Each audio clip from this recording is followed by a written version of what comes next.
6:35 on the Mike Calta Show. It's 102.5 The Bone. 800-771-1025 are the phone numbers.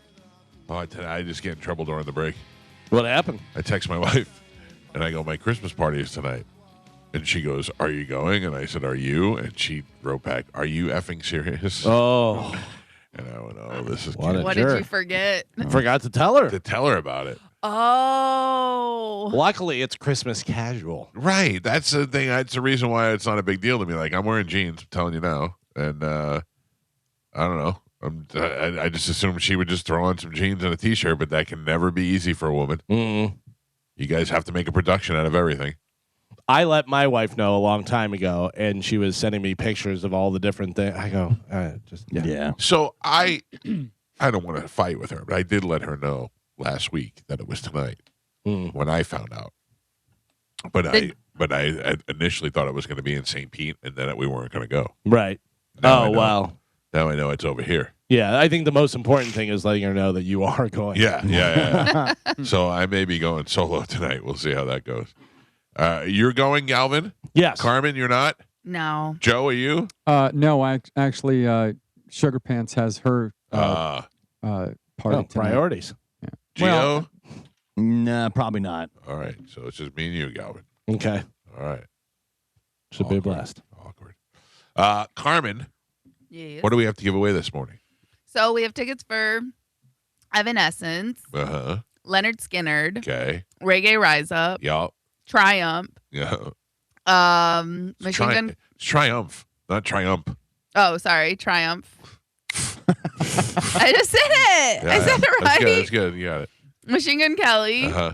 Lightning vs. Kings, Okay. and Stavros Helkias. Are you eating?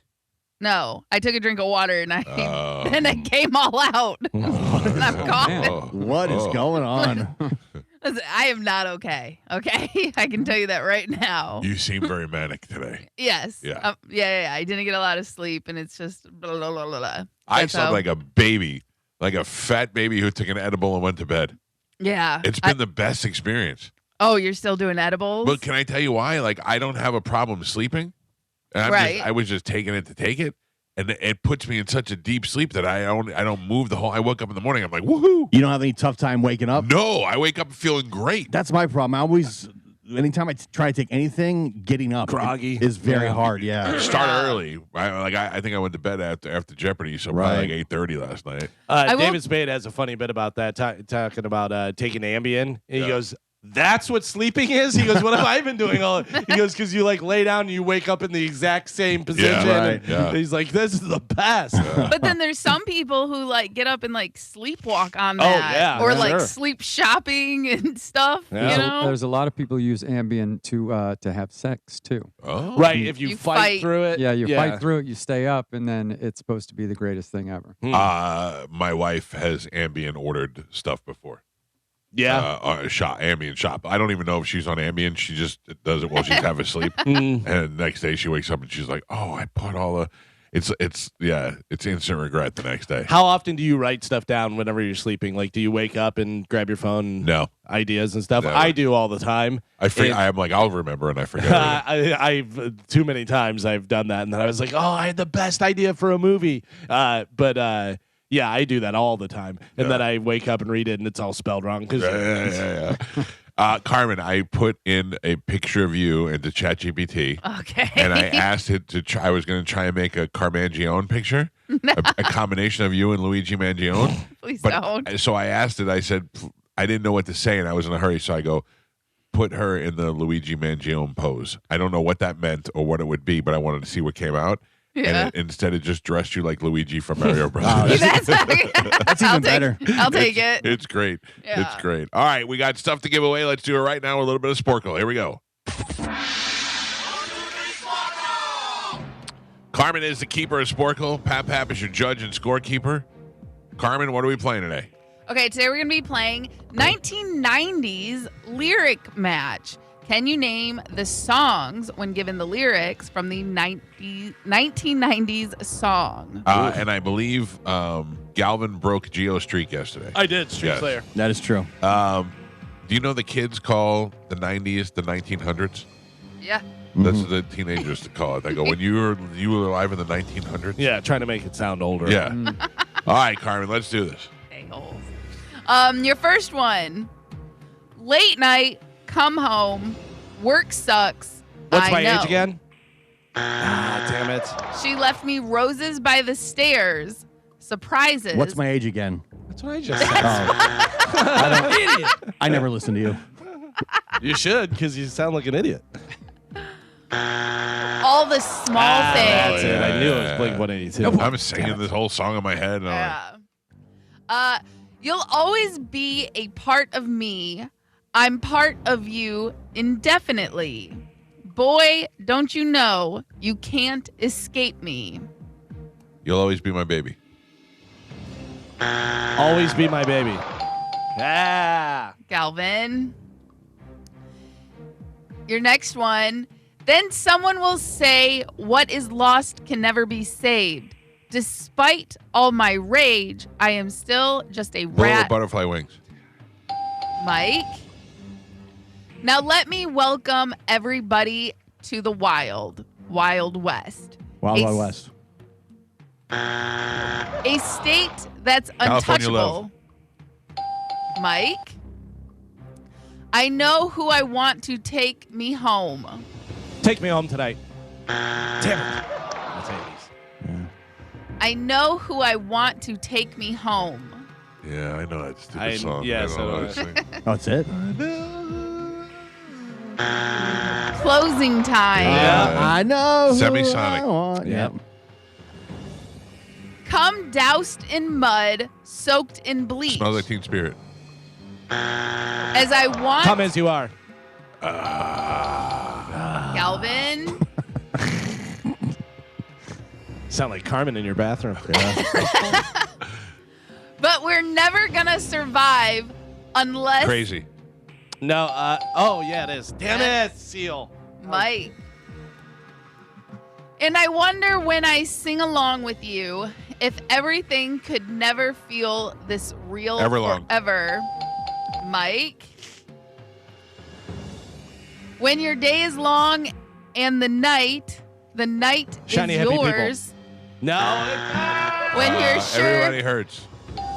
Mike. The opposite of shiny happy people. We should It's just li- name the band. It's like rain on your wedding day. Ironic. Ironic, Galvin. And Pap Pap, we are halfway there. Gio has 0 points on the board. Galvin with 3, and Michael is your leader by 2. He's winning 5. Come on. All right, we're doing 1990s lyrics. Your next one.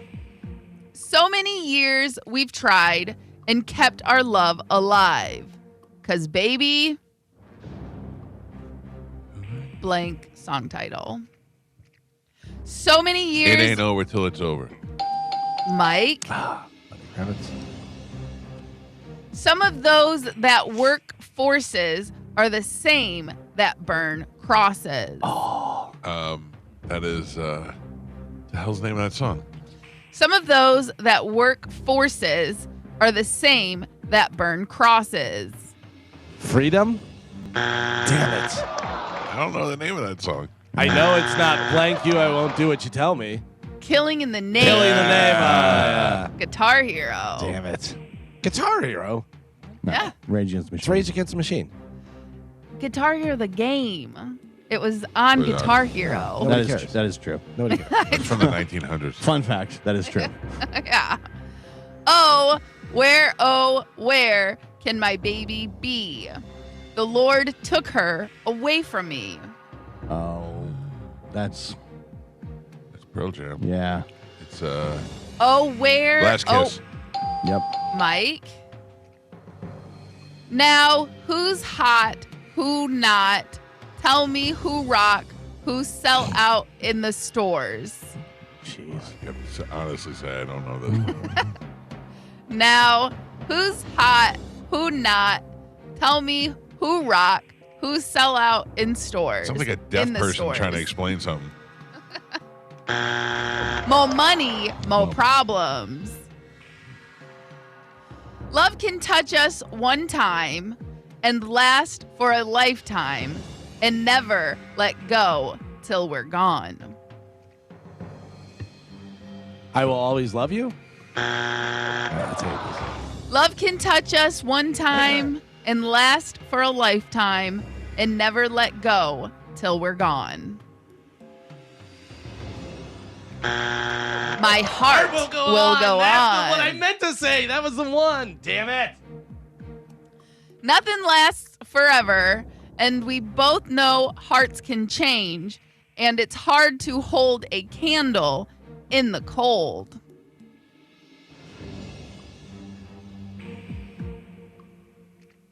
Nothing lasts forever, and we both know hearts can change, and it's hard to hold a candle in the cold. November Rain. Mike?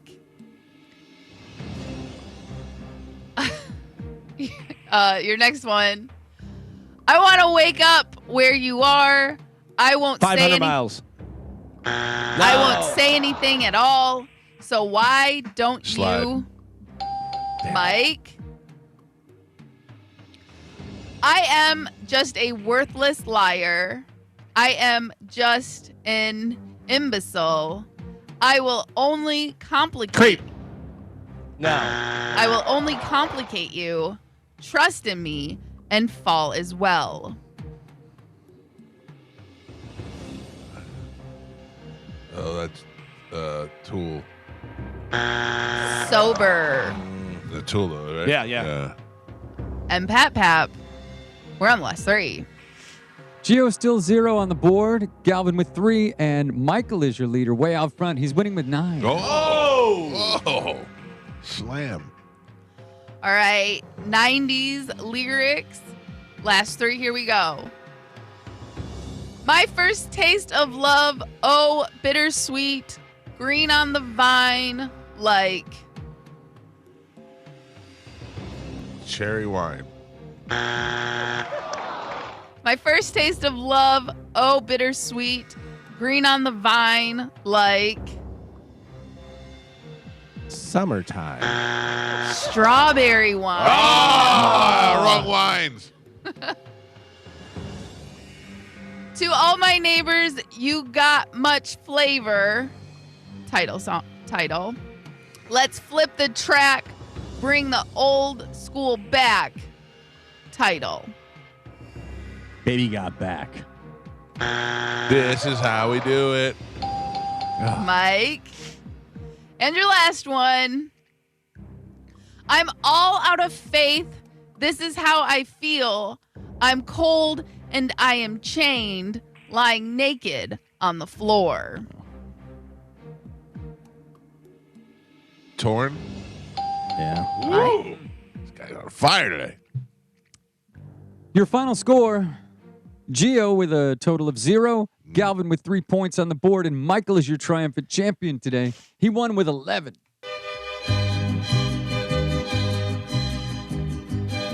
Very nice. Good morning. Who's this? Good morning, this is Chris. Chris, I won with 11 today. What a massacre. Great job. Thank you. I was looking for a little false enthusiasm. Not impressed. I'm going to put you on hold. Carmin will grab you during the break. You'll have your choice of tickets, which include Tampa Bay Lightning and other stuff. Please hold on, sir. That is on line 5, Carmin. I got will it. tell you this. No more rule. No more rule. Oh. Yeah. Oh, yeah. That was Trump. Galvin. Yeah. Nope. Yeah. No rule. Got one win. I could close out the year as a champion. Galvin has 2 chances to break 100. Oh, really? What are the year Yes. totals? The year 98, totals, I have 20 wins. 20.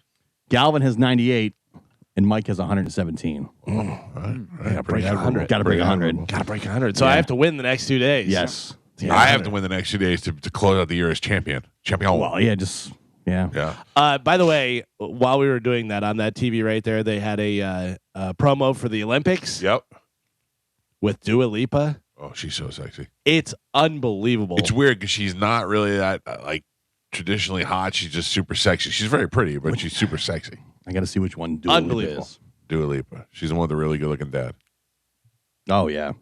It's funny. I saw a video of it said Dua Lipa just starting out and stuff, and she wasn't really great at dancing or anything or doing this stuff. And then they cut to her now, and she's doing all this just sexy dancing, stuff yeah. and eyes and everything. And you're like, good Lord. Yeah, she can move. She's Albanian. Yeah. Her dad may be more handsome than she is sexy. Have you seen her father? No. Yeah, I just said that. Oh, did you? Yeah, I'm sorry. I didn't. I was thinking about Dua Lipa. You were thinking about Dua Lipa's dad. Oh my gosh. Yeah, he looks like a James Bond character. Yeah. What a name. Dua. Yeah. Dua. Is that her real name? Or is that like a stage name? So I watched a video of her when she was a little kid, and they said, "What is your name?" And she said Dua. So I don't know if they just called her that or what. I mean, I would imagine It is indeed Dua Lipa. Is Yeah. it? Yeah. Dua. Dua means love in Albanian. I thought I meant two, like one Dua. Love Lipa. Did we do news already? Nope. Oh, what do we have coming up in news? Coming up in news today, the buck stops here. Congratulations, nobody. And Cat Pirate. Cat Pirate. Yeah. All right. Galvin has your news. We'll take a quick break, and we'll come back. We'll dive right into it. We got a full hour of news next. It's the Mike Calta Show. This is 102.5 The Bone.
It's 7:03 on the Mike Calta Show. It's 102.5 The Bone.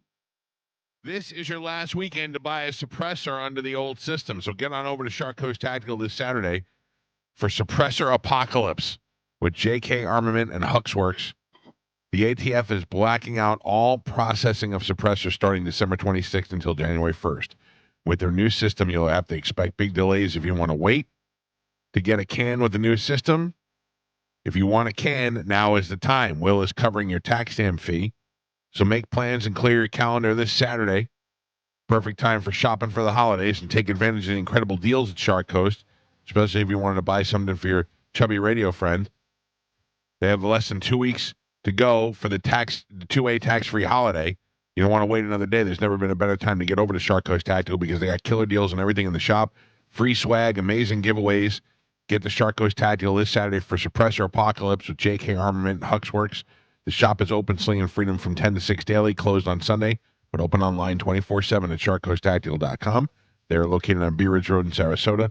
Look for them on social media and get in there on Saturday for the Suppressor Apocalypse happening this weekend. That is Shark Coast Tactical. A couple of things I wanted to bring up. I wrote down and already forgot. Hold on, I gotta look. Galvin. Yes. I need you. Okay. Since you failed me before. Oh, Never failed. wow. I need you to get on Reddit Ugh. and find me naked pictures of Stacey Dash. Oh, Stacey Dash. Stacey All right, Dash yeah, that other is now one on just- OnlyFans. That other one just was not as popular, Well, I don't. Listen. and so I'm it's just hard saying. to do. Stacey Dash, the actress best known for Clueless, the black girl with the green eyes, who is just probably about 50 now, maybe in her late 40s, still smoking hot, has announced that she has got an OnlyFans. Oh, And- get this. Yeah. She's 58. Oh, are you Yeah. serious? She's almost 60 years old. Oh, she looks fantastic. Are Yeah. you sure she's getting naked? No. I I think she's don't just know. dancing around. I have already. Well, I have her video. Instagram, and she dances around in loose-fitting clothes on her Instagram. That's hogwash. I'm not going to pay for that. If it's on OnlyFans, there better be some areola involved. Remember she was living in an apartment in Port Richey? Yes, Yeah. and she got arrested. Yeah. And I Yeah. wanted Dom to represent her, and he didn't do it. I thought that would have been great. And she was trying to be like a political commentator for a minute. Yeah. Oh, I don't there think you it went well. Send me that. Yeah. Send me that. Yeah, send me that too. Send me that. Oh, yeah, yeah. Send it to the group. Send Carmin it to the group. might I'm be coming good. to the group. Yeah. 58. Send it to the group. Yeah. Oh, 58 years old. I'd- I'd tear that up. Clueless is the only thing I remember ever seeing her in. I'm sure she's done other stuff. I know her from when I did the country station. We had a TV on that had MTV on all the time, and she was in the Kanye video. And I don't remember which video it was because I could never hear it. I can only see it, but they would show it every morning, and she was so pretty. She was so good looking that I That's- said one day I just want to see her naked. That's amazing. This That's almost six. That's not real. Like, that's 60. That's not 60. Listen to me. That These doesn't are look like naked her. pictures of her, but these may be That from that before. doesn't even look like her. No, that's her, but that may be from 20 years ago. 'Cause I don't- It says Or something that about could be hip hop world or something. Oh, that wow. could be someone else's face, or like someone else's body, her face. Yeah, these look like they're from the 90s. Yeah, that's what I'm saying. That's whenever she was younger. She's got a big old bush. The one where she's on the bed looks like her. The other one does not. Mm. And the, Yeah, it looks like she's just dancing on her page on the OnlyFans. Like she's wearing a T-shirt with no bra, but you don't see anything. God, she has got a great body. Mm. All right, thank you for that, Calvin. All right. You did not fail me that time.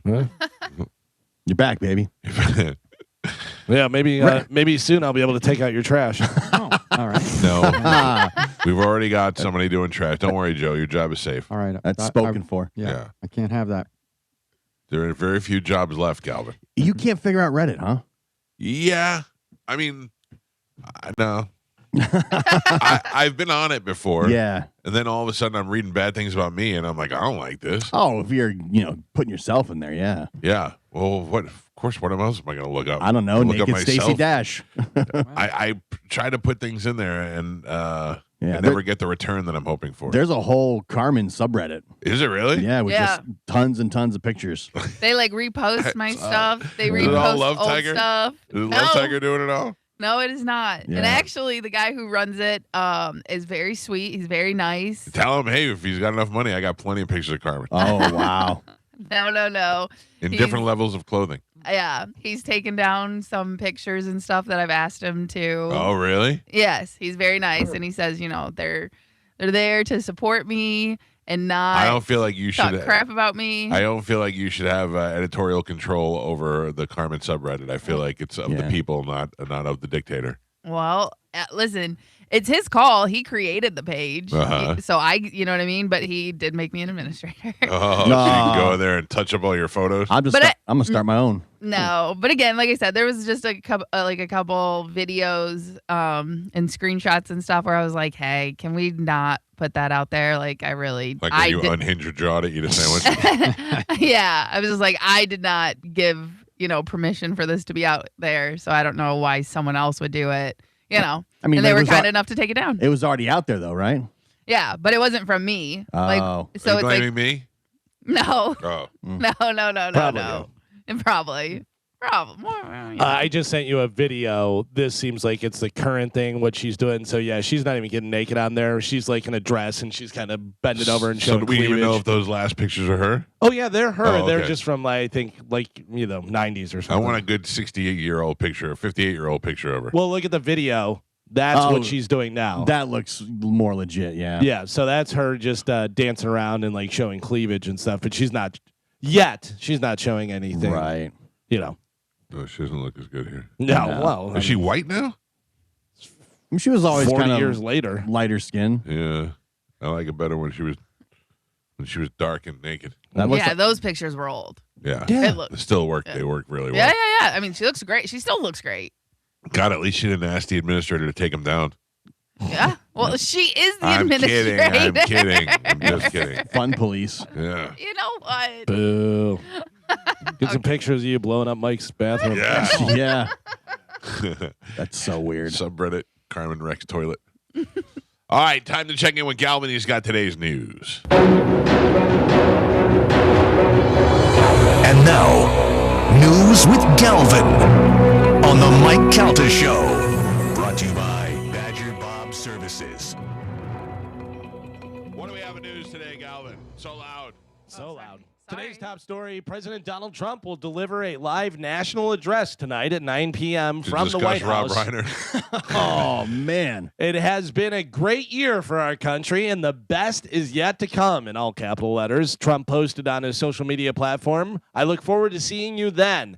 The White House press secretary has said that the president will talk about the historic accomplishments notched by his administration over the past year and what is expected to come next. Oh, Yeah. well, here. I'll let you know what's Tonight, happening. live? That is tonight at 9 p.m. All right. You can check it out. We can all watch it at the Christmas party. Yes. Yeah. Just what you'd hope for. How about this? A GoFundMe for the Australian guy who tackled one of the Bondi beach shooters Yep. is now up to how much? GoFundMe for this guy. He went and tackled the dude that was shooting people. I mean, if ever there should be a people coming together to give Yeah, somebody it's like money, a hero it's this fund. guy. Yeah. Hopefully, it's up to $500,000. $500,000. 150 grand. 150 grand.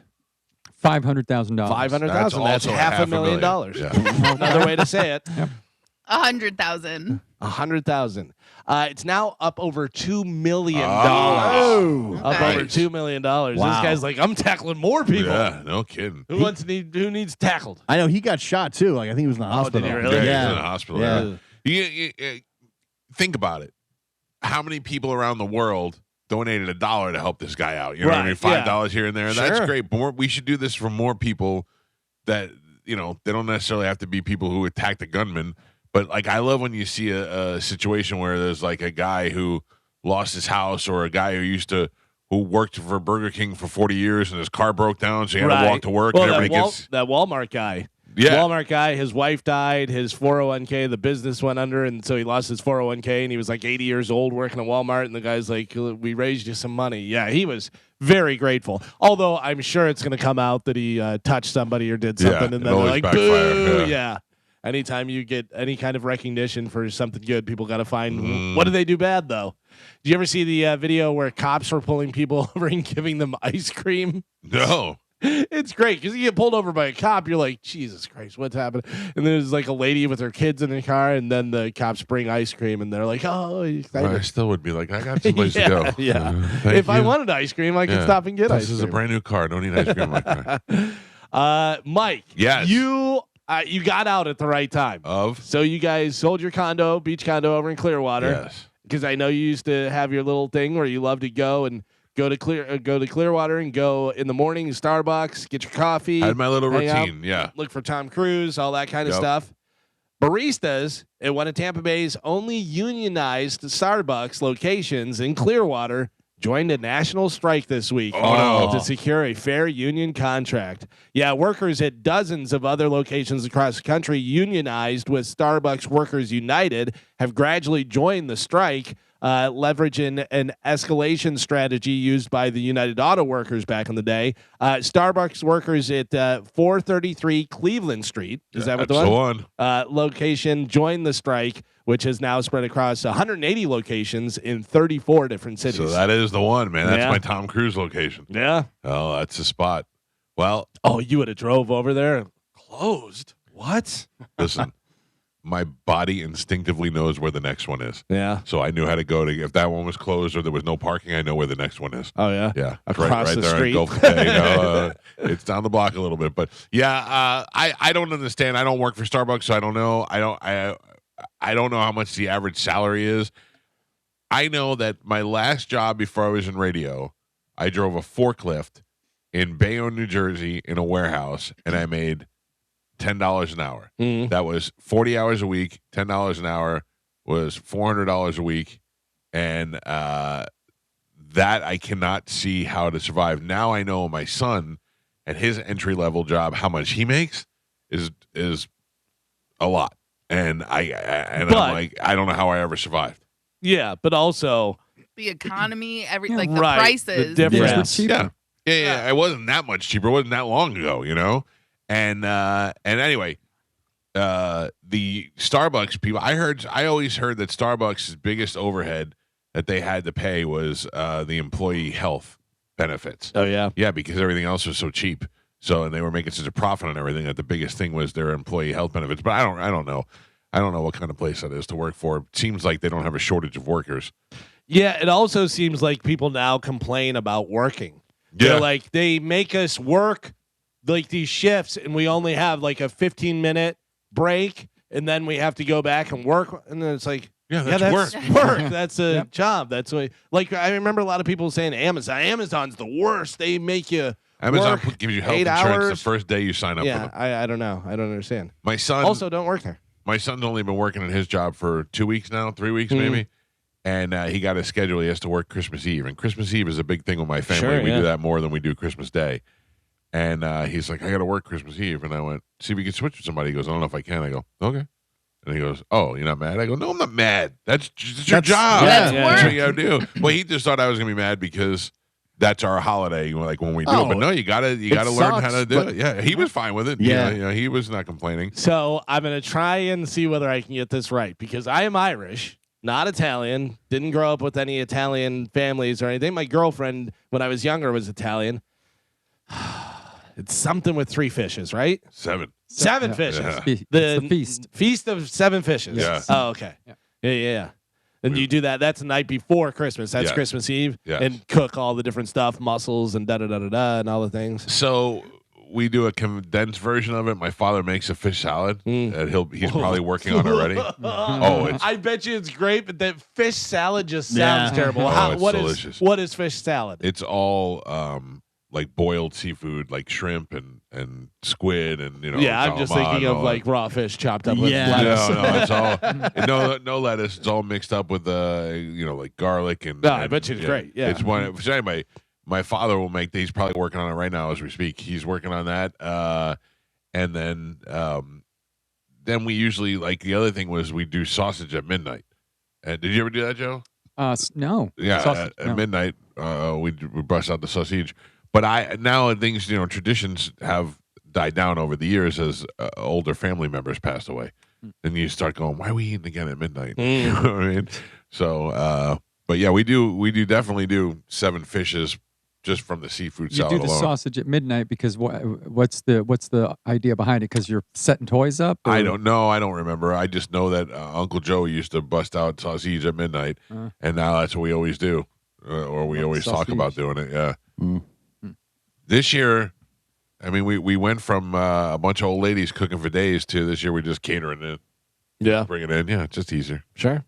The average American will pay off more than $1.7 million in debt between the ages of 18 and 78, covering mortgages, auto loans, student debt, credit cards, all that stuff. Sounds about right. Average American, $1.7 million. Yeah, but over 70 years, Yeah.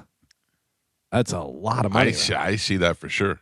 Yeah. Think about it. Your House, cars, Oh, I know. yeah. I know. But credit cards. you don't ever think about it in one lump sum because you're paying it as you go kind of thing, whatever. Yeah. If you could have that one lump sum, you're like, I'm spending all this money? Yeah. Bananas. Roughly 250,000 packages are stolen nationwide every day with an estimated value of about $15 billion. Wow. Yeah. I feel like, you know how I like to say I think I'd like to drive an Uber and all that stuff. Yeah. I feel like I'd be a good porch pirate Wait. because I'd wear the vest. I just walk up casually. I mean, it's unbelievable. We started the show talking about how you don't like to walk. no, I know. No. It's a Let me casual finish. pace. It's a casual pace. You can barely walk off your back porch. You That's not fall true. down and That's stuff. not You already have problems with porches. That's true.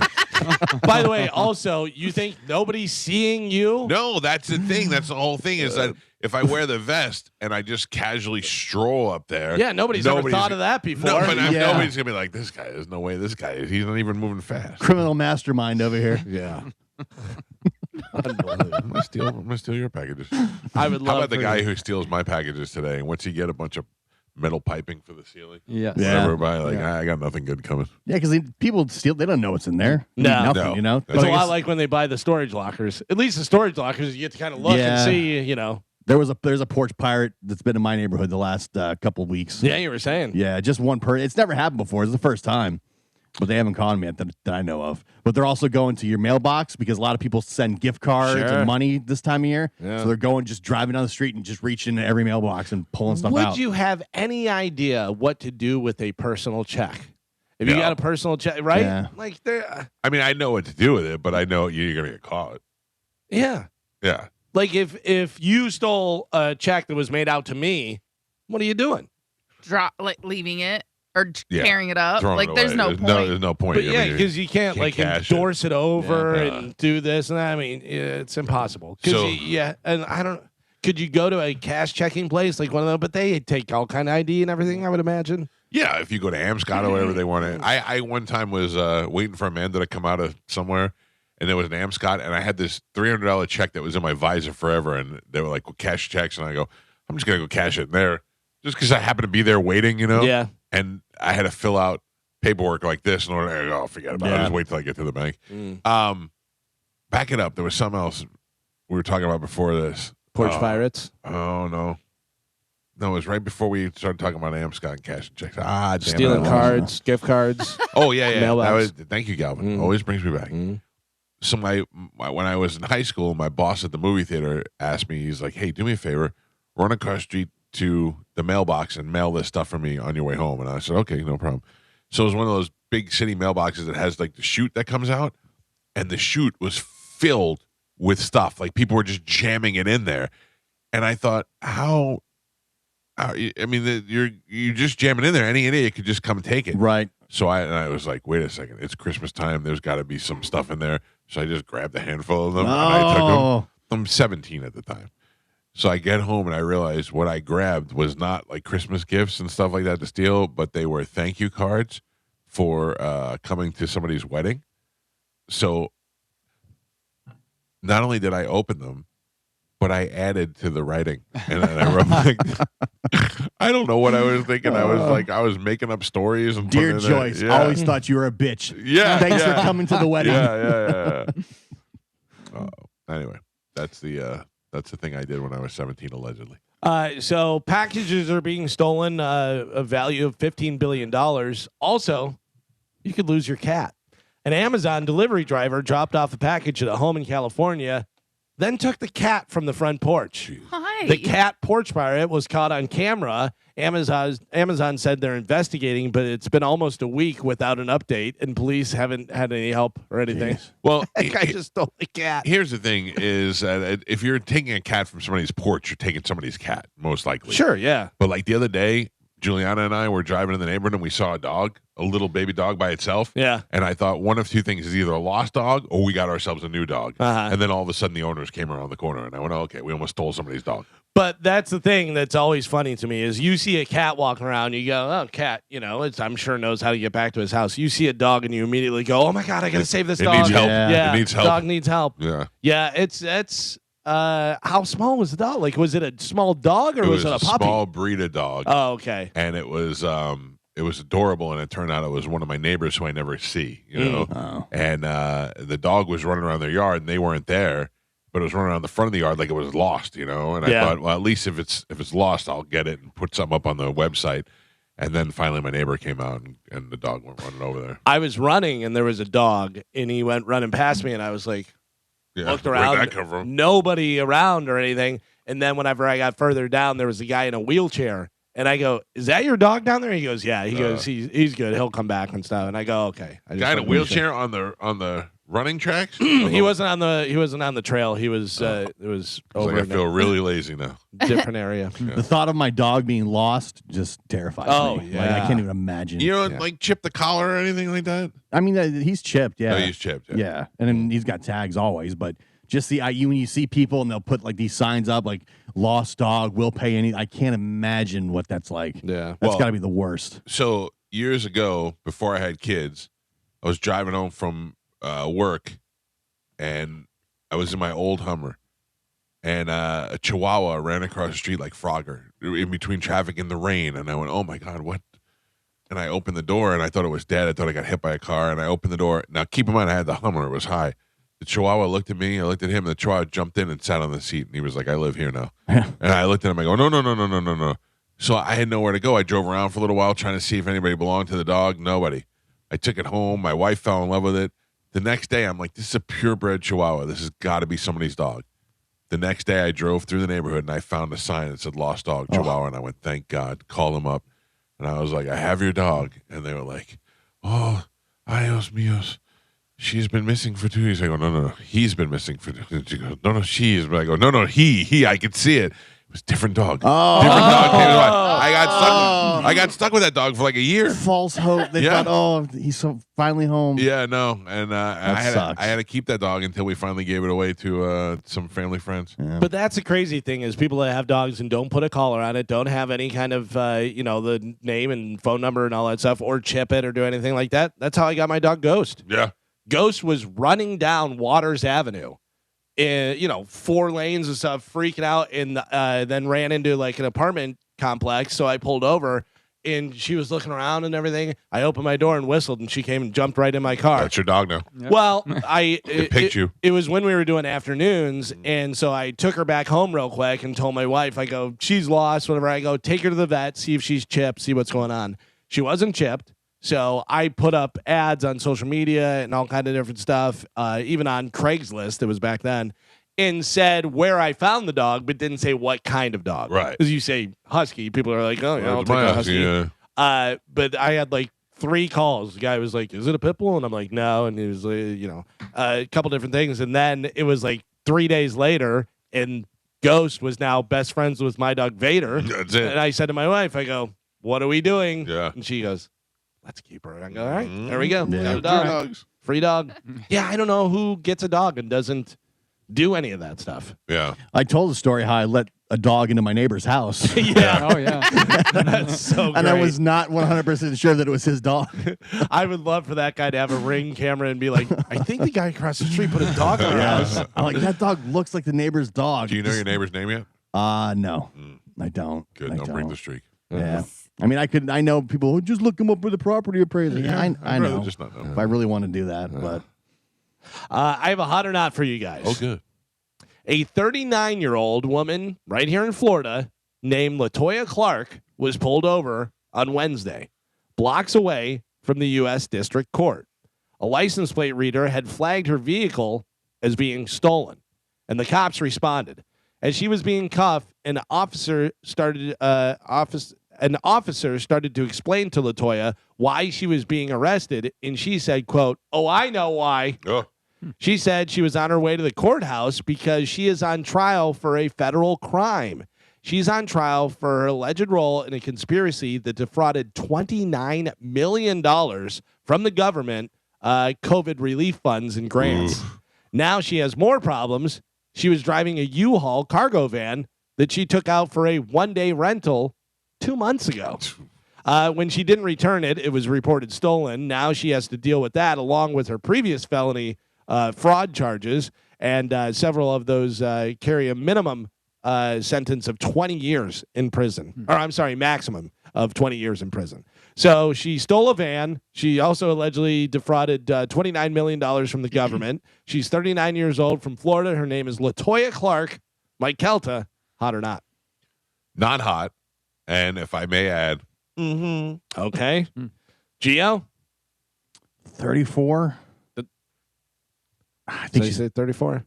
39. Oh, 39. Mhm. Yeah, not hot. Not hot? No. All right.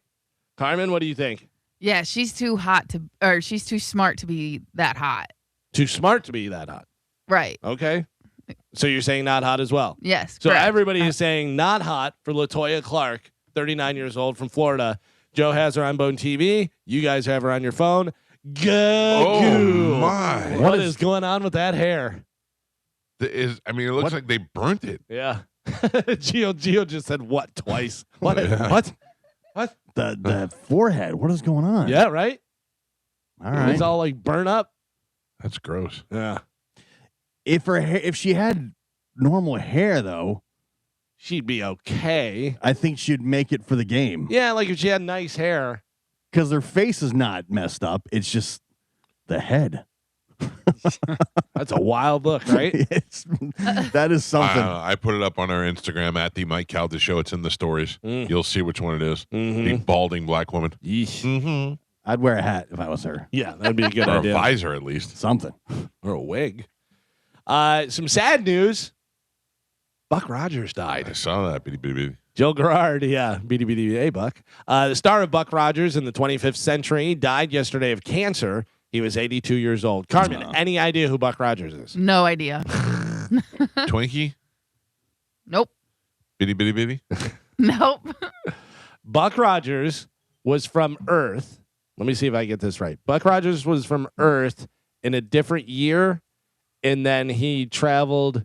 He was like He went through time, yeah. through multiverses. And for some reason, his Ended up reflexes were faster than. Oh, are they? I don't remember the. Yeah, I think it was details. something about that. Like, but he was in the future. In the future, people, his reflexes were faster then. I don't remember that. Yeah. I remember watching the show and had that little Twinkie thing, the little Right. robot that went around with him, but I don't really. We were young. I mean, that came out in the 70s, maybe early 80s. Buck What? Rogers in the 21st century, Yeah. which was like a comic book, and then they adapted it into a TV show. Let me see what it says. Have Buck- you? Is the name familiar to you at all, Carmen? Buck No. Rogers, or you're like never hearing this before? I've never heard of this Yeah, before.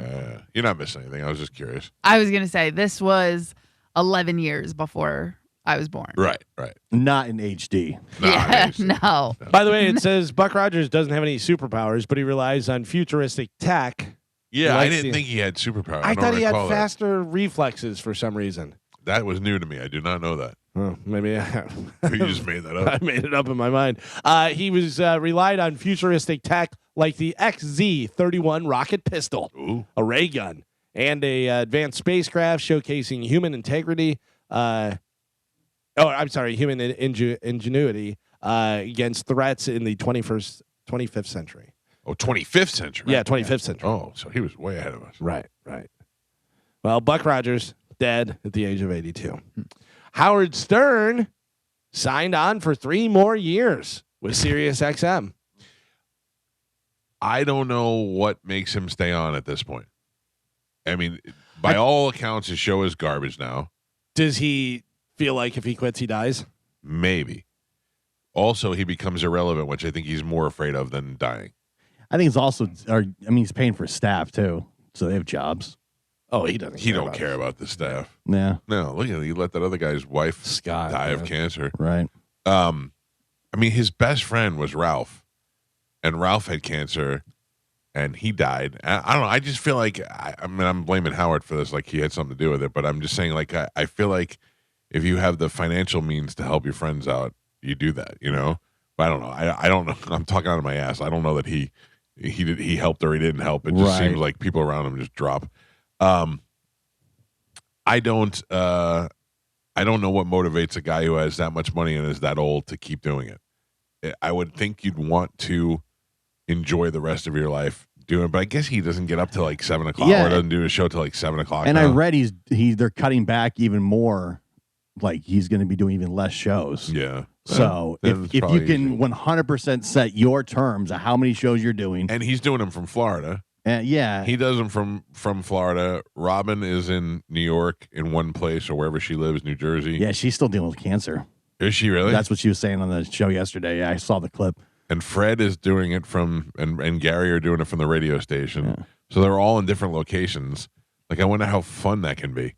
And then when you're interviewing celebrities, you're doing it on a TV screen, which I hate to do. Yeah. Like when we do the Zoom calls, it's better than a phone call, but it's not. But if you're Howard, you've already interviewed everybody. Yeah, that's everybody. True. That's true. And you've done it probably better than most people. Right. So now you can still make a ton of money. You're 100% dictating what your terms are going to be. Yeah. And you are also paying those other people's salaries for the next 3 years. Yeah. So I mean, I don't know. To me, it kind of makes sense, I guess. Yeah. Well, look, if that's what you want to do, if that's because what I think your passion is. They said that he's going to even do like less shows. So he probably just pops on whenever the hell he wants. Yeah. I'll tell you what, it must be nice to make that kind of glue. Yeah. Imagine that all those years of making $100 million a year. Better, smart for satellite radio or no? Oh, I don't know. Was that a smart move? I don't know how much they. Yeah, I mean they said it has to be if it. You know what I mean? If they're giving him that money, they have to have some type of return. Yeah, right? but it's like Netflix. Netflix gave Adam Sandler all that money. Is it worth it for Netflix? Yes. Well, yes. They just bought another thing, but like you do it once and it doesn't work out, then they've already re-signed him a bunch of times, so clearly it's working out. Yeah, I think so too. I think it also put satellite on the map. It certainly did for Sirius because XM was the leader at the time, and he went to Sirius, and then they ended up merging. Plus, it's still like the focal point of your marketing for everything. Right. You're still the exclusive home of Howard Stern. Yeah, because I think Sirius XM is like $4 a month without Howard Stern, and with Howard Stern, it's $89 or whatever. By the way, what is his net worth? What do you think his net worth is? 2025. He got $100 million a year for 10 years. I say he's over $500 million. Oh, 600. Yeah, I would say 800. How much is $500 million, Joe? 500. What do you say? You saying over 500? You're saying what? I said 8, but I say 6. 6? I'm going to say 650. Carmin? 750. One of you hit it right on the head. Yeah. Joe? $650 million. That's his estimated. Yeah. So. That must be nice. This is how you know you're rich. So he lived in his apartment in New York, and then the apartment upstairs from him and below him became vacant, and then he bought both of those and just broke through and made them all one big apartment. Or next to it, or whatever it was. But I always thought that was the cool thing. This is interesting. So his 2020 contract extension was worth around $100 to $120 million yearly, covering the show cost out of his own pay. So he gets paid. And the thing it says after expenses, paying staff like Robin Quivers and production, his take home is estimated closer to $40 to $90 million annually before taxes. $40 million is a pretty good chunk, I think. So he's 60, 70 million for the staff. That's pretty good. Yeah, but think about it, because you got Robin alone. You got to pay her a good chunk of change. Yeah, I imagine you got Gary and Fred. Yeah, I imagine they're the only ones getting paid, really. Yeah, but I mean that's they're getting paid a lot more than what I would have thought. Yeah, if it's 60 to 70 million between those, let's say the top 5. Right. That's pretty good. I think he's going to be okay. Yeah. I think he'll be fine. And they say he only does 3 days a week. Is that all it is? Monday, Tuesday, Wednesday. So that's why. Monday, Tuesday, Wednesday, and How do you turn that That's down? insane. he's How going do to you turn that have down? even more vacation time too. So and they take the entire summer off. Right. But also, he has so much stuff Yeah. that they can replay stuff. His And catalog. Yeah. And then anytime you get an A-list interview, you show up for that day Right. and knock out the interview. You know, All right, I'll take that schedule. it's pretty great when you think about it. If you had to change this schedule of this show, what would you? It's got to be on in mornings, but you can adjust it a little. Well, it's funny because whenever you said Monday, Tuesday, Wednesday, I was like, ugh, why go Monday? But Monday, everybody back to Everybody's work. back Everybody's Monday, listening. Yeah. So you would Would really. you start later? Yeah. I would. I don't think so. I'd end earlier. And earlier. I'd end at 9 o'clock. So you go 6 to 9 or 5 to 9? 6 to 9. Yeah. Most people are at work already by 9 o'clock. Yeah. And, That's true. I would go 6 to 9. People do listen to work, though. Well, that's true. Yeah. But if I had to eliminate an hour, Mhm. I would eliminate that hour as opposed to the 6 o'clock hour. I know you don't. You think I hate getting up early and all that, but I still think it's smarter to be up early and start doing Yeah, it. but you're early. also here. Yes. I'd Key work. point. I'd work 6 to 8 and then 9 to 10. He's taking an hour off in Yeah. the middle. In the middle. Where's Galvin? He's napping. There's some Hour days off. where I just hate getting up. You get breakfast. Yeah. To me, that's the only downfall of this is like there's some days like, oh man, I'm so tired. Yeah, I call that Monday, Tuesday, Wednesday.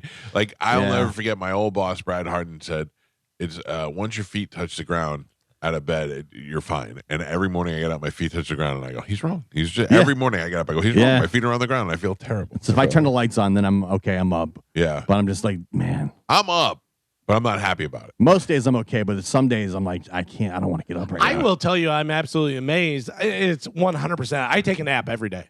I Yeah. take a nap Yeah. every day, I try. which Carmin calls sleeping because I do. I mean, there's sometimes it's 3 hours, 4 Yeah. hours, whatever. Yeah, Oh, it's that's wonderful. not napping. All right, so I sleep every day during the day. Extra. Yeah. I was watching. They had the NBA Cup Finals on last night, the championship, and I was watching it, and it was in the fourth quarter, and I go, "What time is it?" And I looked at my phone, and it was like 11:30 something. I go, "Oh my god, what is Yeah. that?" But that's why you're able to do that because there's Because I sleep during the day. yeah, because there's studies that show it doesn't matter how you get your Right. 8 hours in 24 hours. You can do 4 and 4, 6 and 2. It doesn't matter as long as you get your 8 hours. Some people can, live like that Oh, I'm getting 4 to 5 tops every night. every night for That's a decade. terrible. That is terrible. Yeah. This guy's getting 8 hours of weed-induced CPAP machine sleep. Oh. Yeah, I'm in good shape. I left my house at 5 a.m. yesterday. I got home at 11 p.m. Oof, And I do that most days. that stinks. Yeah. And you don't take naps like in your car or anything? I mean, I have before, but Listen. but I'm talking, 15 minutes. Right. But I'm telling you, when I was living in Plant City, working here at the radio station and going to school in like South St. Pete, those car naps hit. Yeah. On a Oh, yeah. different level. Yeah. That is that like 15, 20 minutes that you get before you have to like go inside to, work or school or whatever. Oh man. Yeah. I mean, the fact that I was at a stoplight, it was kind of frowned upon. But, Yeah, don't do that. but outside of that, I agree with you. My brother, that happened to my brother Tim. He was working at a big factory place, whatever. It was, what is that? Some sausage place, Brown, Swift, and Serve or whatever. And it was a big sausage factory, literally a sausage Right. factory, where he would go in at the end of the night when it was closed down and spray everything down, clean it. And he had a big hose and he had a big thing that he had to wear, coveralls and stuff and everything. And he was getting ready for a bodybuilding contest, so he was like all depleted and everything. He was driving home after working all night and doing that. Yeah. Fell asleep at a red light. Yeah. Oh, Oh, really? Yeah, he was fine. Right. He wasn't drunk or anything like that. He was like, I've been working all night. You know, Gun Highway in 54? Yeah. When I worked at FLZ, I used to go that way to go home to Newport Richie. And I stopped at that light when there was only that Hess gas station there. Yeah. And I fell asleep at that light and woke up and it was light out. I must have slept. I must have been there for like 3 hours. There probably nobody out there at that time of, No, I there was bet nobody. time, yeah. Nobody. I would love for there to be camera on the red light and people at the control thing, the traffic center going, He's still Still asleep. sleeping. Yeah. Still He's still asleep. This is crazy. I'm starting to sound like such an old man. I was trying to explain to my kids the other day we were in that area and how there was none of this existed. Like the Nothing. veterans did not stretch down. Nope. And I sounded like such an old man. I'm like, no, you don't understand. This road wasn't here. None of this was here. I used to be able to do 100 down 54 because Yeah. there was nothing on the road. Nope. Out pasture, both sides. Yep. Yeah. Yep. I'm like, oh, this sounds so old. Oh yeah. I was reading an article about Steve Vai, the guitar player, and he said that he didn't do any drugs or drink, but he would sleep deprive himself before he wrote songs because it would cause his mind to start hallucinating.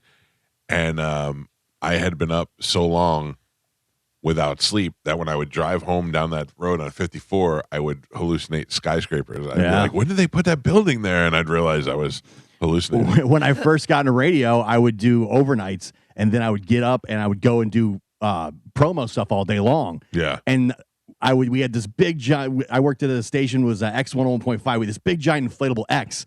And you could zip it up and go inside and close it down. yeah, nice. And I would sleep inside. I've slept inside the balloon before. Yeah, so I'd set up the whole, remote, and then the talent would show up, and then I would sneak inside the X thing and close Yep. it. And I would just lay in there and sleep. When I was at FLZ, we had a big balloon. It was like a hot air balloon. Yeah. And we'd set that up at the tailgate, and I would unzip it, go inside, and go to sleep. And the big fans blowing, so it would be like nice and cool Nice in and there, cool, and yep. nobody know you were in there. It was great. And then the best is when that balloon is folded up, also makes a nice mattress. Yeah, if you're sleeping yeah. in a closet, back which of I've the done van, that too, too. Yeah. Yeah.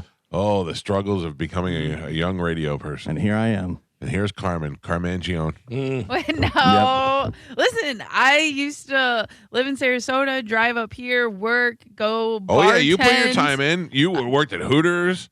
I worked at Hooters. I worked at the Getaway. And at one point, when I first started coming in 5 days a week, because at first it was just Thursday and Friday. And then when Dinah left, you guys were looking for another girl. And I said, screw it. Here's my chance. And I just started coming in every day. You stopped looking. But my manager, where was it? At the Ale House. I worked in Sarasota. I was lucky enough that they just gave me 2 doubles on the weekend. So I worked from open to close on Saturday and Sunday to make up because of the time of the show. I couldn't work in the morning and I couldn't work at night. It was just, you know what I mean? Yeah, we got you. Yeah, I just had to figure it out. We beat you down until you thought it was worth it. Yeah. Look at you now. It was all worth it.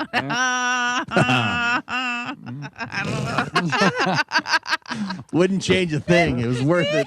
What's the number one takeaway of the show, Carmen? The number one thing you're like, well, at least I got this. Oh. Wow. It's been fun. Yeah. Yeah. But the number one takeaway is what? Oh, don't get in radio, kids. You're saying opposite of what you did. Yes. No, listen, I enjoy this career. The money sucks for most. It's good for some. I'm just part of the most. But I don't have to work 9 to 5. You know what I mean? True. And I get to come in and call my boss fat and make jokes and I mean, John has more of a dad bod. Yeah. I haven't seen him in a while, but Also, you can call any boss fat. I don't know how many Yeah. times Not you to can do his it. face, You know. yeah. Right. I don't know if you'll get to stay there. Right. But that's the thing. Like, honestly, I've got to make a living on being myself, just being authentically me, whether I'm sad or angry or happy or excited. Like, that's what's made me me, and that's what's, has kind of given me success in this career. Proud to be No, an you don't American. Well, at least I know I'm free. Get it, Carmen. Get Yeah. it, you patriot. So I just think that's kind of cool. And usually, people get stuck behind a desk and they're just an email, not a person. So All right. Stinks. the money sucks, but the job is cool. I've always just thought, well, I never really have not had a real job in like 20 years almost. Yeah. Like I interviewed Dave Navarro one time, and I go, and he was in Jane's Addiction when he was like 16 years old. Yeah. I go, you never had a real job, did you? And he goes, well, I mean, I was in the band. I go, yeah, but I mean, you never like had to work at McDonald's or work for your dad's company or anything. He goes, nope, you're right. I never had a job. Just always played guitar. That's wild. That's great. Like, this is not a real job. This is a real job. It's a real job, but This it's not is a real job. I mean, I don't have calluses, but it's a real People have job. real jobs. Right. Most people do not like their job. They do not enjoy their job. That's why you think it's not a real job, because you like it. Right. Like But my this is- wife would roll her eyes when I go, I got to go out, I got to work Friday night, and then she'd go, oh, yeah, I'm not. Just because it's a fun job doesn't mean I'm not still working. It's not a real job. Yeah, see, it's you're not a real wrong. job. It's a profession, not a real Listen job. to me. Let me tell you how this is a real job. If I quit tomorrow, you know how many lives it affects? Yeah. That's a real Millions. job. Well, not just. I don't mean listening audience. I mean the people that we work with. Like their whole. I cause a ripple in the whole radio station. Yeah, That's but a real job. But what you're doing, it's not though. But it is. It is. No. What's It a is- real job? It is a real job. It's not a. Well, I don't even want to say People- it's not difficult. It is difficult because there's a lot of people who can't do it. Right. It is a job that you have to. It's a unique job. Yeah. Yeah. You have mean, to have a very certain set of skills. To Being be able an to do NFL this. quarterback is a job. Technically is a job, but that's not a real job. Right. Yeah. Yes. It Like, is a by job. definition, it's a job because you're making a paycheck. Yeah, but you're and that's also your working your ass off, especially in the NFL. livelihood. Sappy used to say it all the time. He'd go, I got to go to work. And I go, work. That's funny because you think Right. somebody's grabbing a briefcase. And he looked at me and he go, you don't think what I do is work? You don't think I'm out there busting my ass? And I go, yeah, you are. You're 100% But right. I think it falls into a category of like a specialized thing where it's not, maybe not real is not the word, but it's not a, I don't know. It Not is- a punishment. It is on par with any other Any desk job. service job. Any cubicle. Of No. course. No, we're here like 4 hours a day. But But there's it's- but no there other is jobs that are extended- like 4 hours a day. You think I'm only working 4 hours? I mean, granted, it's not a hard 8 4 and a half hours. hours a day. No, but I mean, all day keeping up with news. Of and course, but current events. again, that's working. Yeah, You're just singing because it's not. I'm not getting dirty doing it. No, That not it's as, real. I mean, there's people that put in 50, 60 hours a week, 40 hours a week. That's the norm. That's pretty much the standard. We are in a totally different category. Yeah, we have a better job. Right. What about actors? Same thing. Yeah, that's a job. It's a job, but it's not a real job. And they're on Oh, set crazy. sometimes for like 20 hours. If you're doing something that like is such a small percentage, I don't think that's really like a real job. But It it's is- just it's not a job for everyone. right. Right. It It's an elite job. Like it's not the standard job. no. No, Right. absolutely not. Yeah. It's a very job. specialized. Yeah, it's a job that we have special skills that we can do, and we're fortunate to have those skills and be able to do it. Yeah. What about Charlie Belcher? Does he have a real job? No. No. Those are all like specialized things. Yeah, but there's jobs. Well, yeah, it's a job. I mean, I could work. He went to college for that. I can work 2 hours a week, and I've got, technically, yes, I do have a job. You know, it's Spanish a have a specialized job? thing. No, No, I don't think so. yeah, but now Spanish has to probably go get a real job. Yeah. Yeah. See, Yes. like that's he Right. had a job Like a that's 9 to 5. not really a real job, He had a cool job. and now he you has have to go get a now real you job. have to go job. get a real job. This is a dream job. Most people listening to us right now have real jobs. Yes, but we also we both have jobs. Of course, yeah, obviously. Yeah, but you're really belittling my career. He's saying All of saying us. it's not Right. a real job as like a guy that's digging ditches or Like- somebody that's up installing stuff in the roof and doing this and that. I got into this because I did not want to have Right. a real job. You Yeah, don't think it- that my stress levels have been as high as a surgeon's? No. Life and death, Life. All right, maybe not life and death. literally Yeah. life and death. Yes, But no. But no, okay, a lawyer. No. You don't think I've had the same stress level as a lawyer? No. Oh, you're crazy. No. You're crazy. How am I crazy? You don't think that I? What is the most stressful thing you did this week related to work? Maybe not this week, but What's the most stressful thing you did this year related to work? there have been times where I'm worried that I'm going to have a job still based on Well, yeah, but you performance. You have to based on- understand. Anybody though, does that. You have to understand though. He has to get in the Sprinter and be driven to Yeah, like what are we doing? to a tailgate where he gets delicious food and people want to take pictures with him. That's rough. I mean, it's not. That it's a is lot. that's basically the same as working on a kid's heart. Will will I be able to watch TV in my Sprinter when I get there? Yeah. Very stressful. Sometimes there's no signal. Yeah, I mean, come on. There was I was there a few weeks ago. Whatever. Tom brought him 2 barbecue sandwiches instead of 3. Yeah. Like, what is going on? Ridiculous. Same as a brain surgeon. Yeah. Unacceptable. Attorneys. Attorneys who work like 80-hour weeks to try and, win a Clearly, case. I've made a better life decision. I have a life skill that these attorneys don't have. That's not the argument. The argument is you're saying it's not the equivalent of somebody else's work. I'm saying it's not a real job. That's the problem, is you're saying it's not a real job. Obviously, it's a real job. Right. It's a great job to have, but it is a real job. You know what I mean? Like, we're fortunate enough. I talked to my son about this. I said I was fortunate enough to be doing this job that I enjoy doing and can make enough money to have a family and have a house and do all that stuff.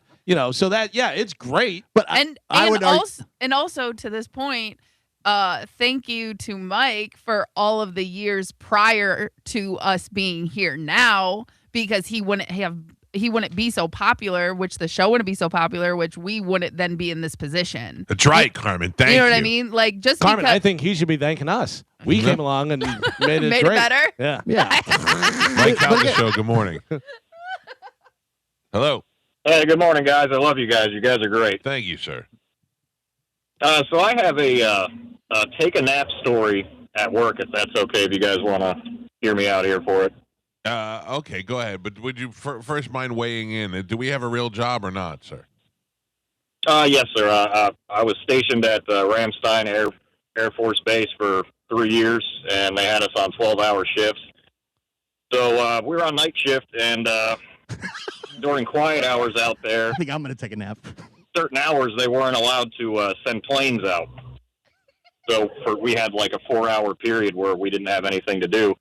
Well, inside the passenger terminal, they had this little gymnasium for kids. Right. Well, if you climb up into the little gymnasium, there was this little spaceship, and it was perfect. It was like a coffin. Yeah. And you could lay down in there, and, I got some of the best sleep ever on shift up there. Yeah, if you can find yourself a nice little spot to wedge in, that's the best place to take a nap. Thank you, sir. Appreciate the call. Nice little nook. Yeah. Mike Calta Show, hello.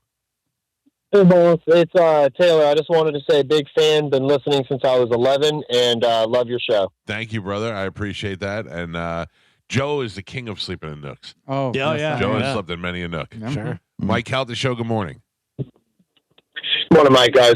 I just want to say you definitely have a real job. Plus, I don't think you're as stressful as a lawyer, but I understand what you're talking about, because there was probably times, many years, that you didn't know if you were going to get a contract or, whatever, and that's your livelihood, especially since the money you're making, it would completely change your livelihood and just daily life. Of course. I know for a fact that with me, if you weren't on the radio, I don't know what the hell I do. You know what I mean? Like, I'm just so used to it, listening and just, you affect a lot of people. And obviously, if you guys are so in sync, if nothing obviously works, then you don't get that extensions. You don't get those, those big contracts. So, listen, I know that I appreciate it. And I don't think Gio understands that it is, because you're the one who's the captain of the ship. You know what I mean? And if something happens, it's all on my shoulders, sir.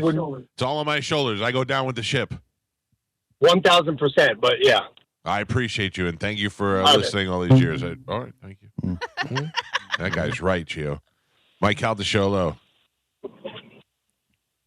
Hello? Yes, sir. Yeah, good morning. I wasn't sure if I was on or not. You are. I just wanted to point out that I think this whole conversation started about Dave Navarro not having a real job. Do you think that now his job is a real job?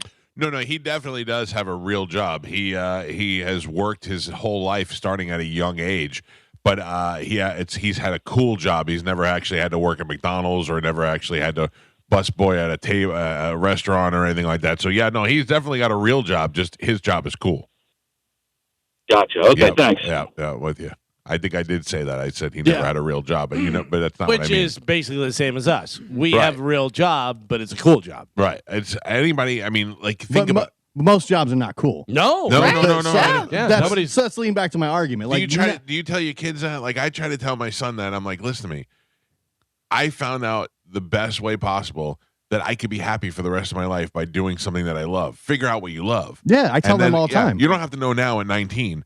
Figure out what you love and then pursue that. It's the only way you're going to be happy. Yeah, I tell them all the time. I love what I do. That's why, because I didn't want to have a real job. See, But you do have a real job. Does Pete have a real job? Technically. On top of this job. Does Pete have a real job? Pete? Yeah. Yes. Yes. Yeah. I He's agree on the with you. phone, like he's a business guy. Yeah. Yeah. He's selling cars. I he's agree making with you. moves. He's making deals constantly all Right. day. He's on his phone. He's got to be probably. nice to people. Yeah. Yeah, no, I get it. I don't like it. But I tell you, I went over there yesterday to Pete's place and just watching him sling Ferraris. Just, who are you? He used to strip thorns off of roses in our sink in our kitchen, and now he's just slinging He's Ferrari. a worker. That's what real work looks like. Oh, it's great. You know who does not have a job now? The Gio. number 1 pound-for-pound boxer in the world is hanging up his gloves. Terrence Crawford just announced his retirement from boxing. I thought Tyson Fury was the champion. No. Number 1 pound-for-pound boxer in the world is Terrence Crawford because he beat Canelo, and so he's had so many different belts. Right, and he stuff beat Canelo. I forgot about that. Tyson Fury was heavyweight champion. Yeah. Which, by the way, Tyson Fury back, and he's going to be fighting Anthony Joshua later on in 2026. We'll see if Anthony Joshua loses to. By the way, did you see Jake Paul. Paul doing his open training thing? Whatever. I did not know. He's punching, and then he jumps up and punches like this up in the air, like because he has to fight Anthony Joshua. Yeah, keep making jokes, buddy. Yeah, it's gonna be hilarious when you're in a wheelchair. But do we know, is this a real fight or no, is we it don't an know. That's exhibition? the problem. No, it's a fight. It's sanctioned, right? It's not an exhibition. I don't think right. there's any. It was a real fight. Yeah, but whether it's real. Right. So the 38-year-old Bud Crawford shared the news on Instagram on Tuesday, saying, "quote walking away as a great with nothing else to prove," which I kind of figured once he beat Canelo, it's like, yeah, 38 years old, you have millions and millions of dollars, you proved everything you needed to prove. And at 38 too, it's time to start thinking about wrapping it up. Yeah. Huge for him. The Rolling Stones won't tour in 2026 because Keith Richards isn't up 90? for it. Oh. Yeah. There's no word why, but he's been dealing with arthritis in recent years. He turns 82 tomorrow. Joe, we saw the Rolling Stones at Raymond James Stadium from the field. I think we're good for the rest of our lives. I'm telling you, that was a fantastic show. It was a great Really show. was great. And they sounded great. Mick moves unbelievably. It's unbelievable that he But- jumps around like that. I've seen enough. I don't think I need to go back. And especially after having heart surgery. Yeah. Yeah. Right? Mick had heart surgery and stuff. Did he? I don't even know. Yeah. Wow. I keep saying it. No, it's worse is you're trying not to say it so that 100. you're slipping in other words. Rob and Michelle Reiner's son, Nick, has been formally charged with 2 counts of first-degree murder. Meanwhile, Hollywood conservative James Woods, who is great friends with Rob and Michelle, says it's, quote, infuriating and distasteful for anyone to say anything bad about them. How about the other thing to come out of this? Who's associated with this story for the rest of his life now? Oh, who? Bill Hader. Oh, The yeah. story is that, Saw that. Nick Reiner got into an argument with Bill Hader at Conan O'Brien's party, and that's what's kicked all this off. That whatever they had a heated argument, which ended in Rob Reiner and his son having a heated argument, which then caused the. If you're a hater, are you thinking, man, I did this, set this whole thing in motion? Yep. Man, wild. He's associated with it for the rest of his life. What a crazy story. What a crazy, crazy story. Well, it'll just show you how bad drugs are. You know. WWE Hall of Famer Mick Foley is cutting ties with the company due to their close association with President Trump. Boo. In an Instagram statement, the Hall of Famer revealed that he had been concerned about WWE's relationship with Trump for several months, particularly in light of his administration ongoing cruel and inhumane treatment of immigrants. However, Trump's incredibly cruel comments following the Rob Reiner death were the final straw. Really? So all the things that WWF did over the years that you're a part of, and the way they treated women and the way they did all that stuff, no problem with any of that stuff. This now is where all you of a make your sudden, stand. Right. Yeah. He's coming to town. Is he? Yeah. Good. I'm happy to talk to him It's about going to be it. at Side Splitters. Yeah. Oh, Well, do you think when you talk to him about it, the sock will come out? And probably. What's going on? Probably. Speaking of President Trump, his eldest son, Donald Trump Jr., is engaged to Palm Beach socialite Bettina Anderson. What happened to Kimberly Guilfoyle? Oh, they got- that's way old news. I know they made her like ambassador to France or something. They're like, all right, give her a gig. President Donald Trump announced the engagement on Monday night at the White House holiday party. What is her name? That's a beautiful name. Bettina Anderson. That's she nice. is tall drink of water. Is she? Yeah. Good Yeah. for him. She looks much like what he would have as a wife. Good for You know what I mean? DJTJR. Yeah. And how tall is she? Because she's taller than him in all their pictures, Right. and he's 6'1". Yeah, he's pretty tall. So she's probably six foot or so, and then she's wearing heels. Yeah. Right. But she's a good 3-4 inches. Yeah. That's crazy. That's wild to me. I cannot imagine having a wife that's taller than me. Oh, I've done it all the time. Yeah, Joe. But Most of my girlfriend's been taller than me. You're so tall, Galvin. Right. That's why it's hard to. Yeah. I don't know. You see guys, and I never make fun of people's height. You can't control your height or whatever. But you see guys that have a tall girl, really tall, they're 5'6", and she's 5'10" or something. You're like, she feels dominant. Yeah. Yeah. The Voice crowned its season 28 winner last night. Oh, thank goodness. And I'm not going to tell you the name because you don't care, and you're never going to hear it again. No. Doesn't matter. I even watched the Voice pre-show thing that was on last night for 5 minutes. I looked at my wife and go, "Do we have to watch this?" It was awful. I hate Reba. It's wild. Yeah. I'm the only one that hates Reba. No, you're not. Yeah. You're not. Stop. I'm in Happy's place. Yeah. Shut up. Who is it now? Reba and who else? Reba, Snoop Dogg, Michael Bublé, Bublé, Snoop Dogg, and the kid from One Direction, Niall Horan. The kid from One Direction that nobody cares about. Right. Not Harry Styles. I'll be honest with you. I don't even know if he can sing. Oh. I don't know either. Does he have any solo stuff? I don't. Yeah, I think so. Also, Snoop Dogg, you go, oh, what's Snoop Dogg doing on there? But he's been in the industry for so long that I get it. He could have some insight. And he has been, it hurts me to say it, but he has been entertaining this season. When I watch the show, Snoop adds some flavor to it that, Happy's taken away from it.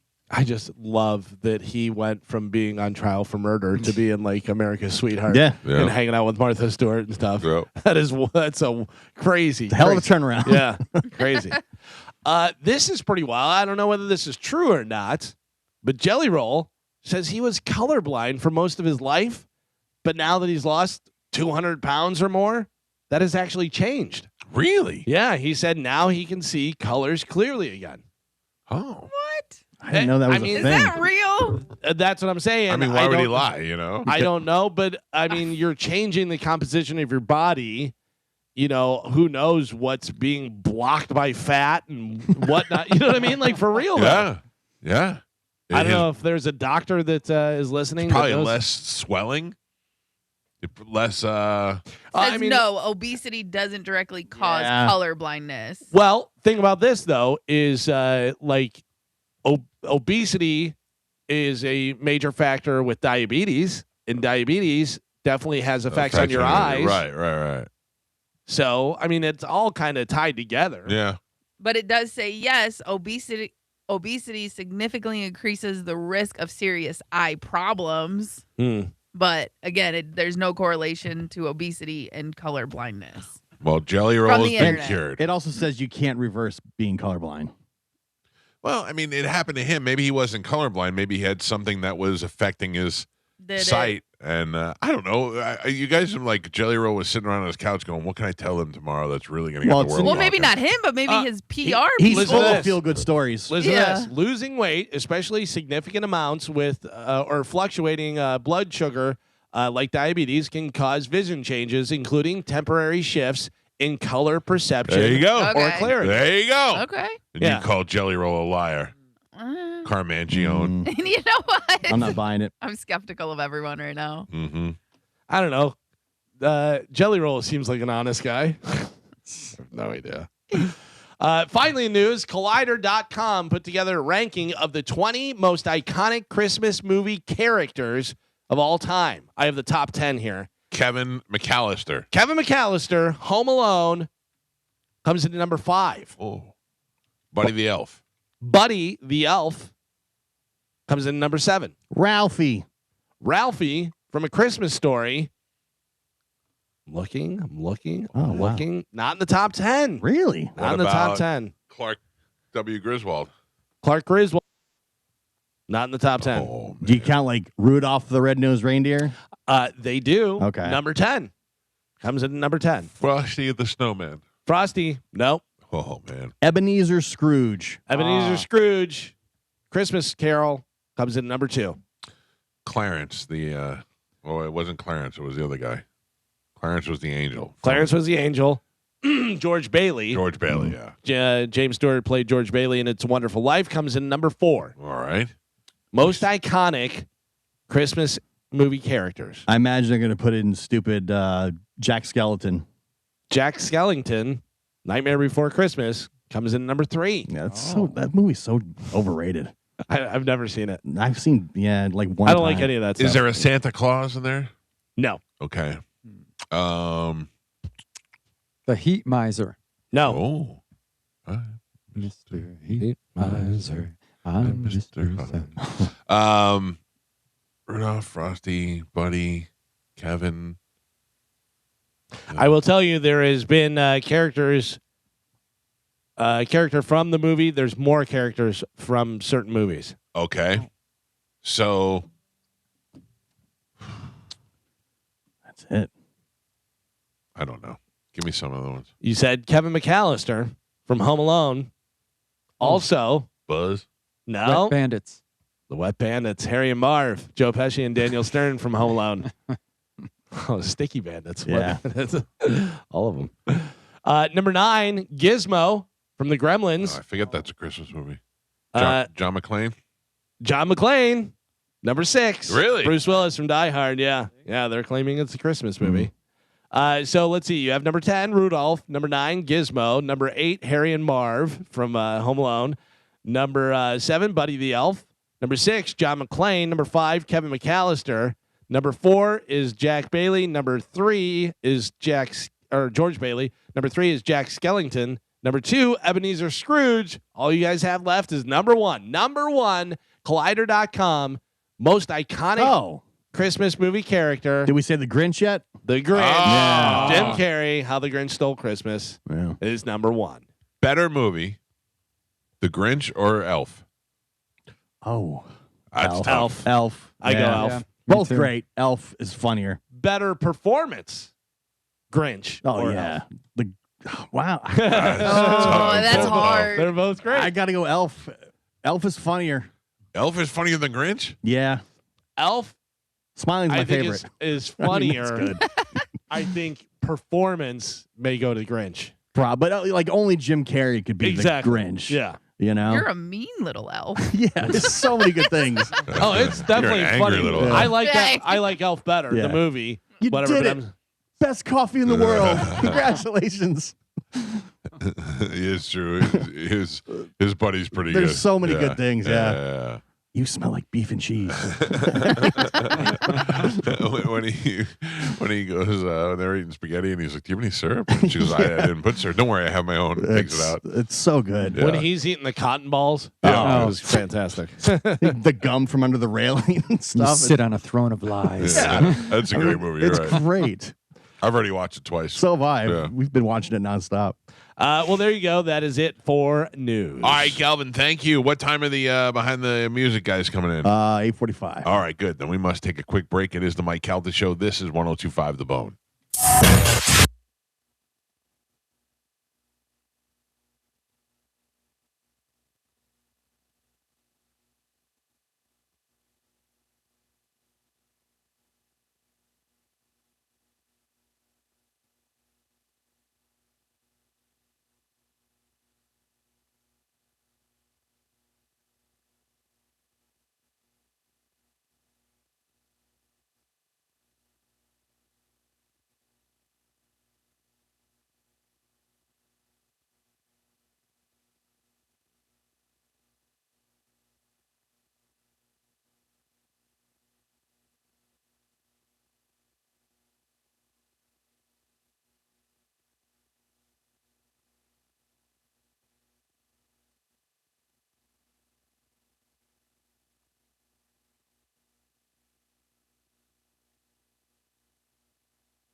800-771-1025 of the phone number. Says Friday night we're going to be out in downtown Newport Richey for the Bud Light Mike Calta Cruisemas Pub Crawl.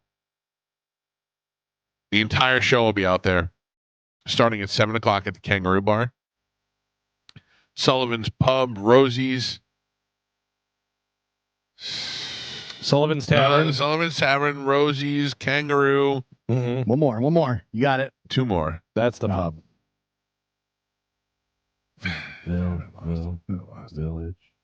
Village Pub. Yep. Village Pub, and then Bourbon on Main. Yes. Yes. That's at each not one the of those, order, but at each one of those stops, we're going to be giving away a cruise for 2 on the Calta cruise. Except for Bourbon on Main, where our gift to you will just be our love and our music on stage as Pitbull Toddler takes the stage for the first time. Very excited about it. I saw a band at Bourbon on Main not too long ago. Yeah. I went into a couple. I saw the Bearder Brothers play at the Social. Then I walked down the block and I saw another band play at, I want to say they were called the High Fives. Okay. They were playing at Bourbon on Main, and I think that that's going to be a fun spot for us. I'm looking forward to it. Good, That's yeah. happening this Friday. Yeah, Olivero was saying he went over there and they have a nice stage and everything. Yep. And they have an upstairs and a downstairs. So, ladies, you could throw your bras at us from above. Oh. Yeah. So you don't have to angle it. 2 things. Back in the day, pre-Geo, we were on afternoons. We came up with this character that it wasn't for the show. It was just always talking about how everybody always has that one uncle who like buy beer for you and stuff. Like I'm that uncle for my brother's kids. And, I took my niece to get a tattoo. My brother always threatens to buy my daughter heroin because of all the things I did with his daughter while she was younger. Yeah. He matches your tattoo with heroin addiction. Oh. Well, I drove her to get a tattoo when she was like 17 years old. Right. And he was like, that's cool because your daughter's going to want to do drugs one day when I introduce her to heroin. But anyway, so we came up with, do you remember Badass Uncle? Oh, yeah. Remember the theme song? Badass Uncle, Badass Uncle. I do remember hearing that. Right. So I, at the time, Twitter was new and created an account called Badass Uncle. And he would just tweet out things like, things like, don't worry about me, I'll bang the fat chick, that kind of guy stuff. And I haven't tweeted at Badass Uncle probably, I would say, for 15 years. Somebody tries to break into that Twitter every day. Oh, yeah. Every day. Like, what? I want to be like, hey, really, how bad do you want it? I'll give it to you. Yeah, I think it's inactive accounts is what they look for specifically. No, but they're like every day I get an alert that somebody tried to sign in from California into my Badass Uncle and tries to reset my password. Yeah. Well, it's crazy. Yeah. It's crazy. I don't know what they think they're going to get at. I want to contact them and be like, hey, what are you trying to do? Because I feel like I haven't posted on this thing in 15 years. Do you see something happening? Does it have followers? I don't know. Yeah. I don't know. I mean, it's bots. They're looking for spam and stuff like that. Yeah. And if I think if the account is inactive, I think they go after it more. It's, Gotcha. All right. That's good to know. Ladies and gentlemen, it is time to check in with Galvin. He has the last open letter of 2025. Here we go. And now, an open letter from Galvin. This is an open letter to customer service. Dear customer service, seriously, I had to deal with customer service a couple weeks ago because my Wi-Fi went out. It was super easy to get everything taken care of, is a lie I could tell you right now. It was awful. I went for like 3 days without Wi-Fi. Mind you, I have what they told me was the top of the line Wi-Fi. So when Danny came out to install, I asked, is this the fastest Wi-Fi? He said, yeah, this is version 6.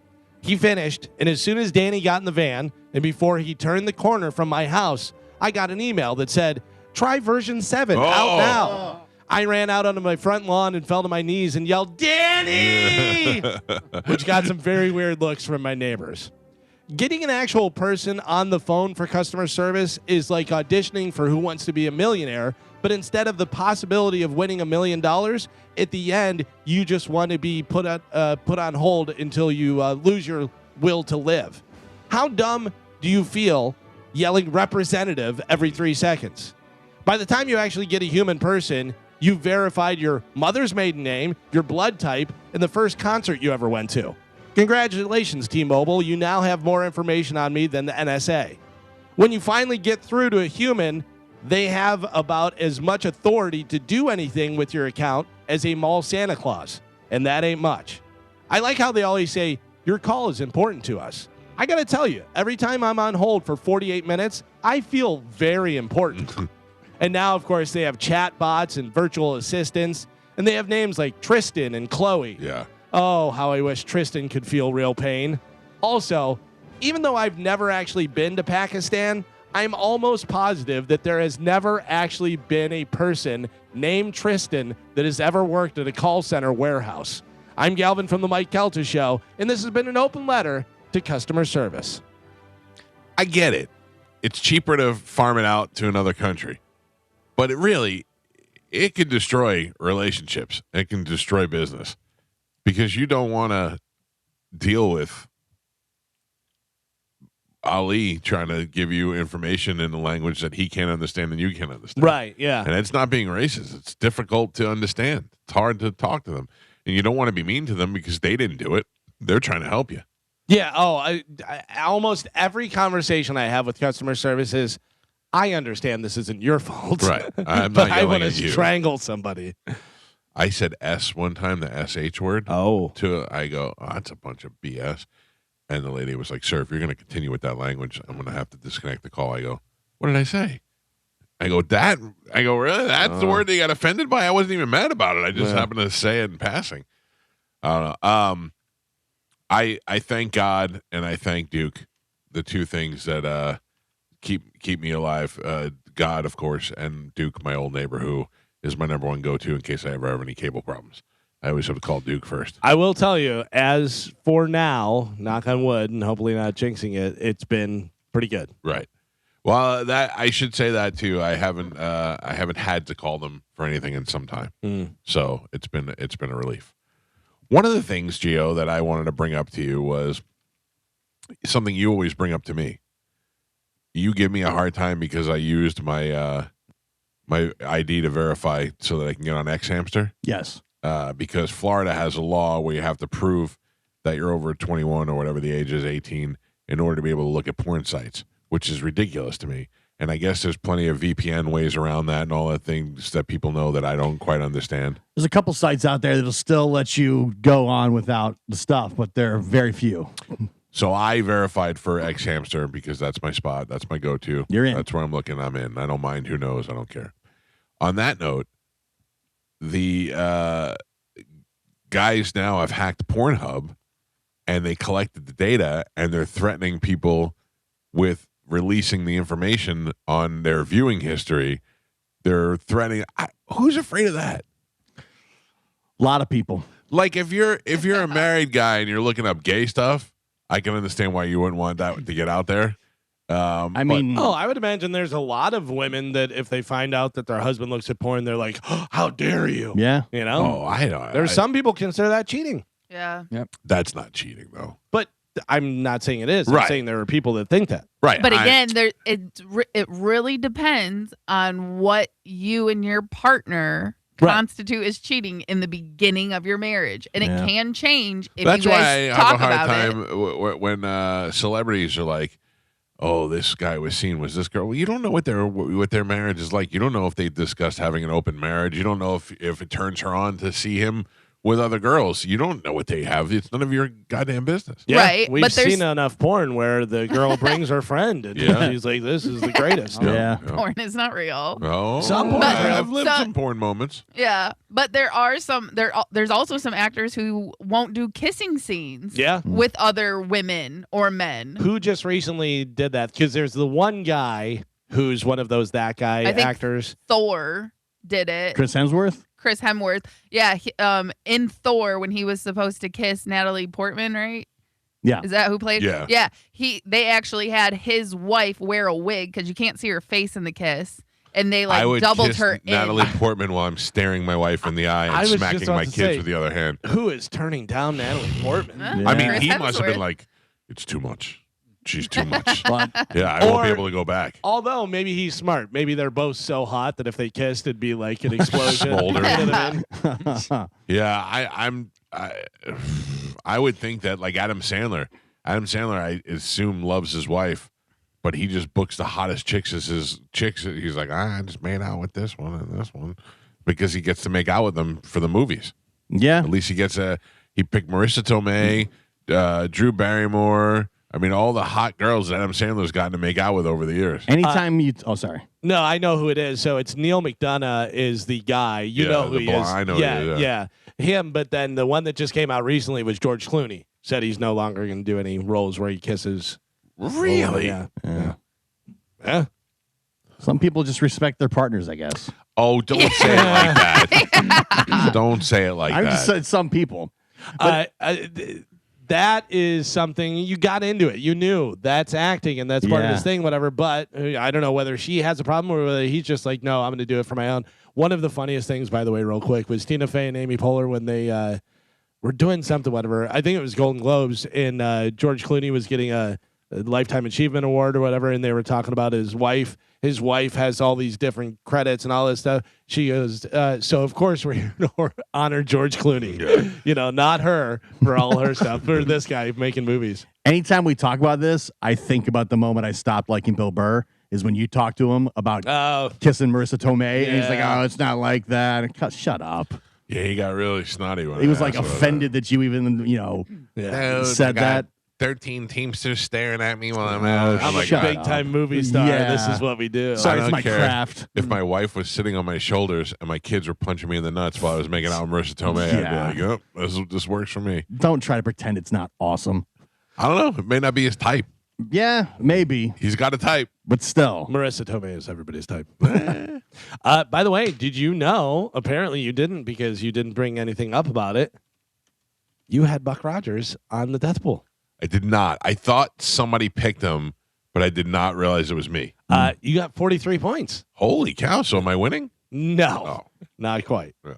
Close. Had you called your shot, you could have tripled it. Oh, yeah. Still wouldn't even touch Carmin. Wouldn't even known. I'm just going to pay Carmin today. What are they? Do we know the scores? I have them right here. So Carmin is soundly in first place with 722 points. Anyone's game. Mike, you're not even in second. Tony's in second with 472. So Tony's more than 300 points away from Carmin. And then it has Mike. Nope, I'm sorry. Pap Pap, 232. Yeah, I thought you were in third. Pap Pap's in third with 232. Then we have Gio. Yeah, what's up? With 206 points. Then we have Mike with 164 points. Way down, Ian, 34 points. And all the way in last with 12 points. Wow. Is me, yeah. 12. You're usually the angel of death. Yeah, it's got to be new low for you. That is definitely a new low for me. And let's see, pick history, stats. Let's see. I have the most wins with 5 total wins. Mike has the single season record, most points in a single season. You had 905 when you snatched the win away from Joe. Yeah, I still contend that. Carmin has the single pick record with 567 points for Hulk Hogan. That's a big one. That's crazy. I have the most. What did he get? He got his age, Hall of Fame, guest of the show, died in Local. the area. Yeah. Oof. Hall of Famer. That's a lot of points. I have the most emergency picks that died, 18. And total money 1. Let's start from lowest to highest. Ian, Pap Pap, Spanish, Carmin, all 0. Carmin up until this year. Gio has won 1,540. Wow. Mm-hmm. Tony has won 3,860. Mike has won 4,140. And I have won 6,520. Wow.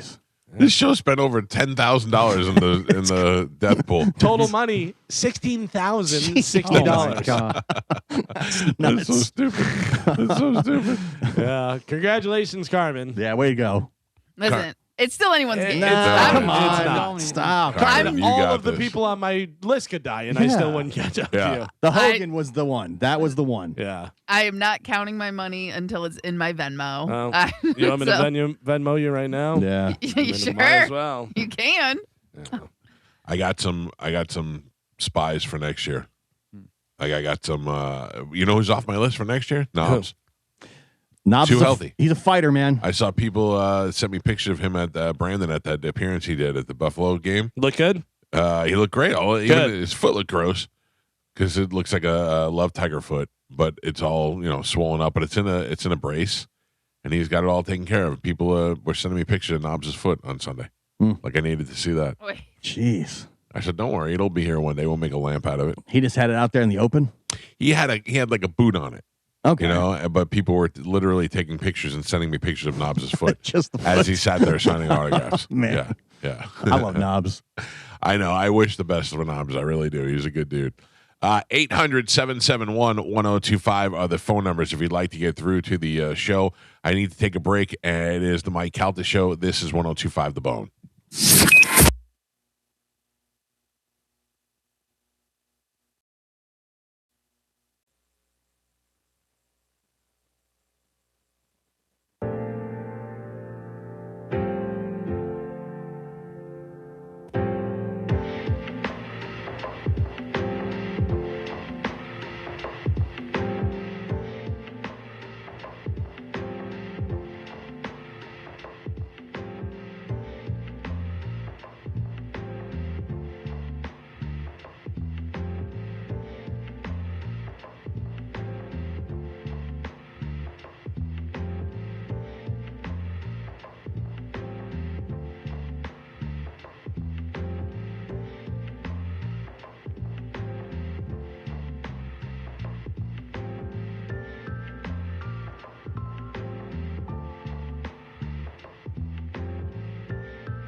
9:45 on the Mike Calta Show. It's 102.5 The Bone. Did you know that Florida homes can lose up to 30% of their cold air through leaky or dirty ducts? Ugh. That's why Superheat and Air and Plumbing is offering a free duct cleaning estimate and home airflow evaluation. No pressure, just the info you need to make smart decisions. If your energy bills are high, you notice your airflow is weak, or worse, your vents are dusty or smelly, dirty. It's a free service that can make a big difference. Superheat and Air and Plumbing will inspect your ductwork, measure your airflow, and give you clear answers. But you don't want to wait. It's a limited time. They'll get in there, and Superheat and Air and Plumbing will make you breathe cleaner, save money, and live better. All you need to do is go to superheatandair.com, or you can give them a call at 813-618-5818. And, of course, if you need a new unit, they can help you out with that. If you're having problems with your own unit, they'll come out for that, and they'll also do a clean and tune for you. And they are there for you 24 hours a day, 7 days a week. So even if you had some issues over the Christmas holiday, Superheat and Air are there, and they're working for you all 24 hours of the day if you need them. It's superheatandair.com. Tell them you heard about it on the Mike Calta Show. Galvin? Yes? You would consider yourself an aficionado when it comes to comedy, would you not? Sure. You know a lot of stand-up. Would you consider me an aficionado? I would. Okay. I learned a lot about comedians from you over the years. Right. There is a certain guy I'll never forget that I would not have put on the show that I never heard of, that you said, yeah, you might like him. He's pretty funny. His name was Kevin Hart. Yes. There have been many times over the years where there have been a comedian and I go, I don't know who that is. And you go, no, I think you'll like him. He's pretty good. And we've developed relationships with him over the years. I did have one that kind of bit me in the ass because I said, yeah, we should definitely have him on. And he was an Australian gentleman who I got in a little bit of a fight with. Oh, Jim Jeffries. Jeffries, yeah. I was like, he's funny. And I still think he's funny, but yeah, we did not get along. Have you busted on any where you said that they were good and they ended up stinking? Yeah, remember the one guy that Pat Dixon, who was terrible on air. He was funny whenever I saw him, but he was terrible on air.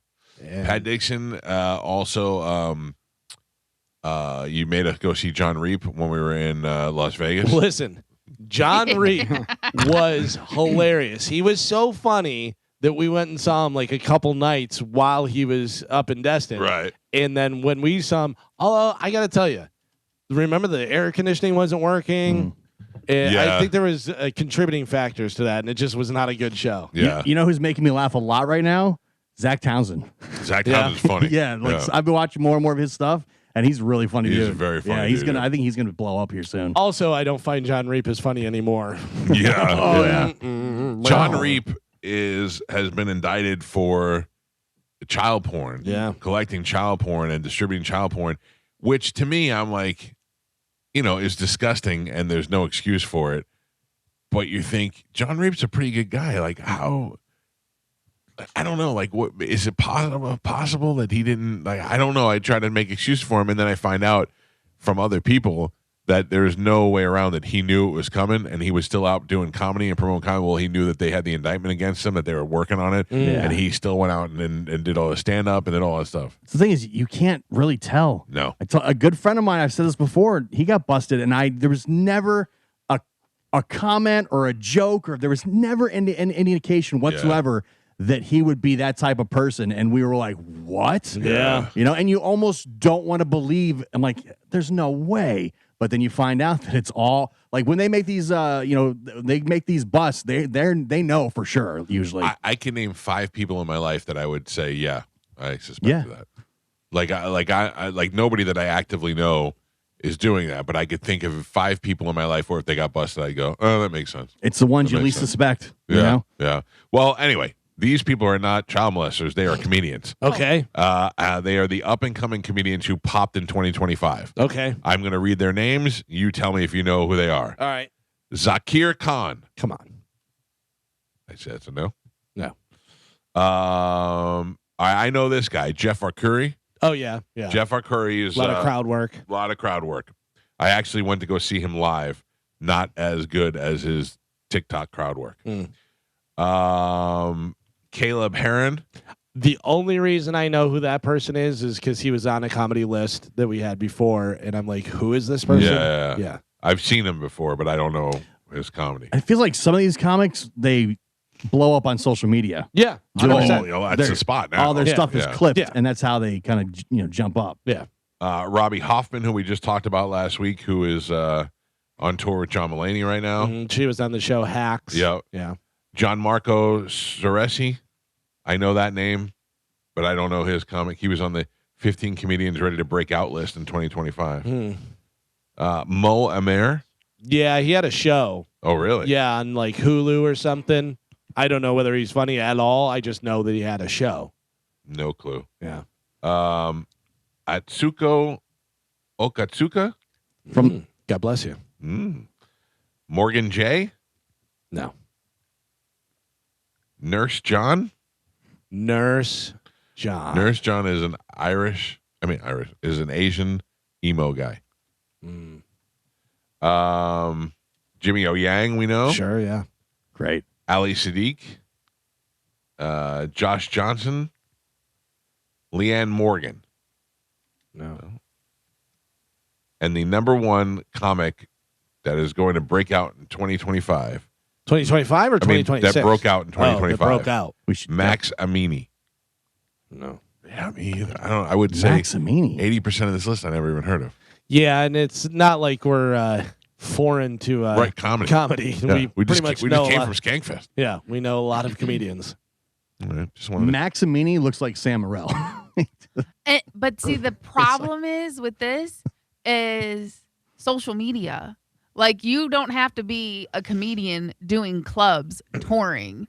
You can put up clips and go viral, and then you're considered a comedian. Well, you know what I mean? And a lot of them are probably like people that do pranks or stuff like that. They're not doing like straight up stand up. I think this list, Carmen, is all stand up people. But I know what you're saying. There's plenty of people who. Well, look at Matt Rife. That's how he blew up. Yeah, but he blew up doing stand up, but doing crowd work. Yeah. Where Carmen is saying there's people like the guy who that guy. Yeah. That we had in the studio that fell off already. Oh, well, look at Corey B. Yeah, Corey B blew up. Yeah. Little Mo Mozzarella. Those kind of guys. This Max Amini guy is 44 years old, so it's not like he's newcomer or anything like that. Also, his credits include, it says he's known primarily as a world touring stand-up comedian, has appeared on such shows as NBC's Heroes. Heroes from 20 years ago? Yeah. Also, Comedy Central's Carlos Mencia, Mind of Mencia. He's been around some time. Yeah.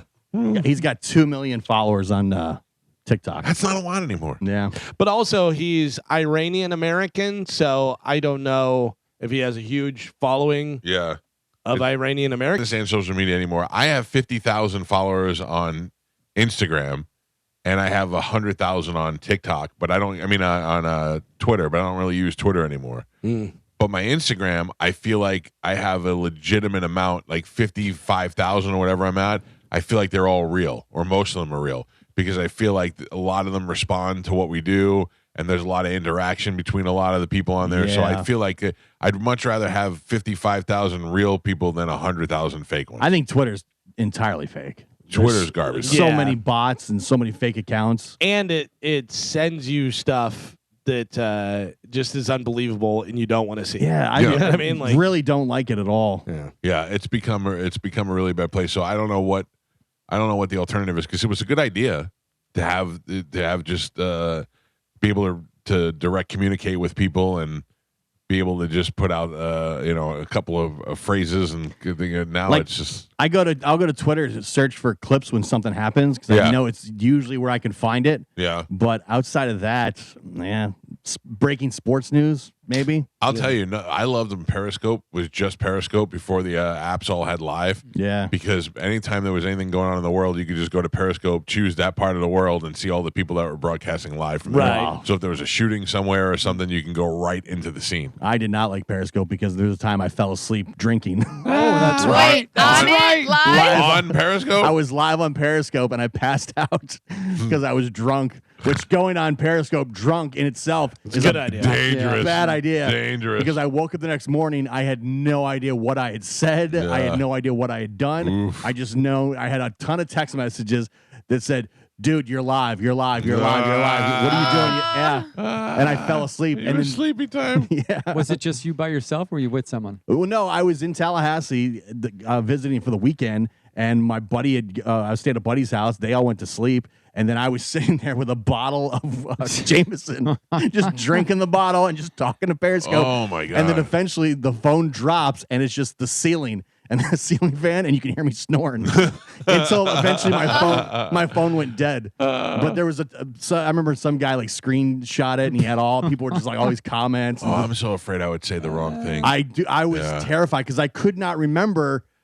I couldn't remember the night. But everybody, I had a ton of text messages and things saying you're live, so I had no idea what I had said. I had no idea what had been screen capped or screen grabbed. I was terrified. When you're drunk, I remember on my 21st birthday or something like that, 20th, I remember going home, and the next day calling my buddy, and I go, "Wow, what last night, man?" He goes, "Yeah." I go, "I can't believe I drank that much." He's like, "Me either," and I'm like, and he goes, "Oh, that's gross." Mike Calta Show. Good morning.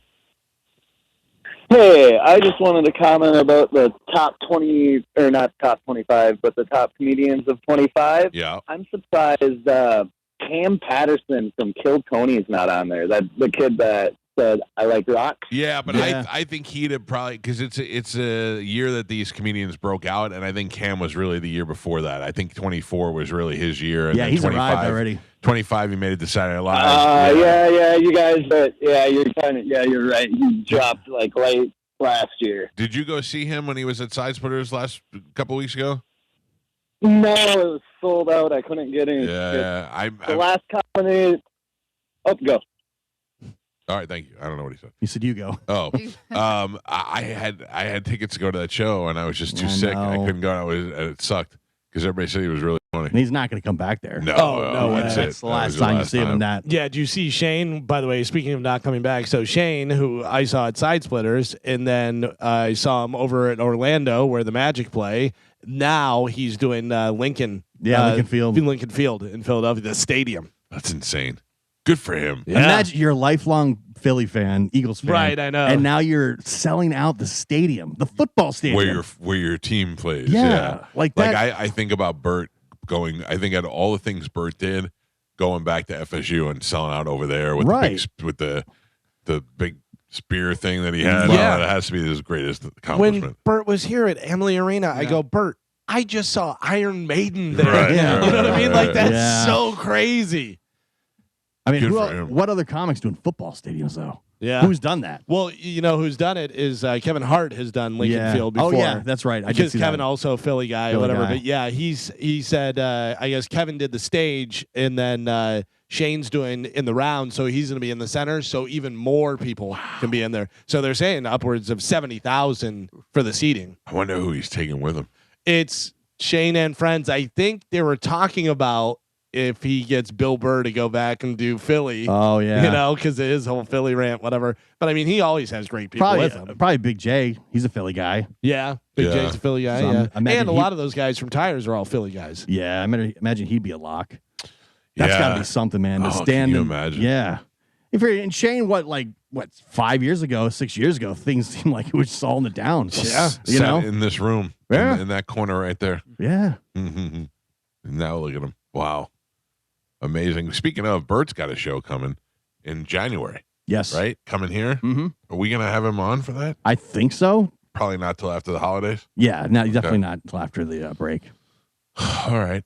Cool. Ronnie D and the boys here? Yes. Okay. Whole crew's here this time. Oh, really? Yeah. Oh, my God. I don't know where they're going to sit, but yeah, the whole crew's here. Like who? Well, everybody. All right. Good. Good. We got the boys from Deep Inside the Music here. We're going to let them come on here and set up. Oh, see, look at that. It's those guys. They're showing a thing on Fox 13. The North River Fire District has their own calendar out. Can you imagine how hard, how easy it is for those guys to get laid after they're in a calendar like that? Oh, yeah. You know what I mean? Carmin, firefighter or teacher? Who are you more attracted to?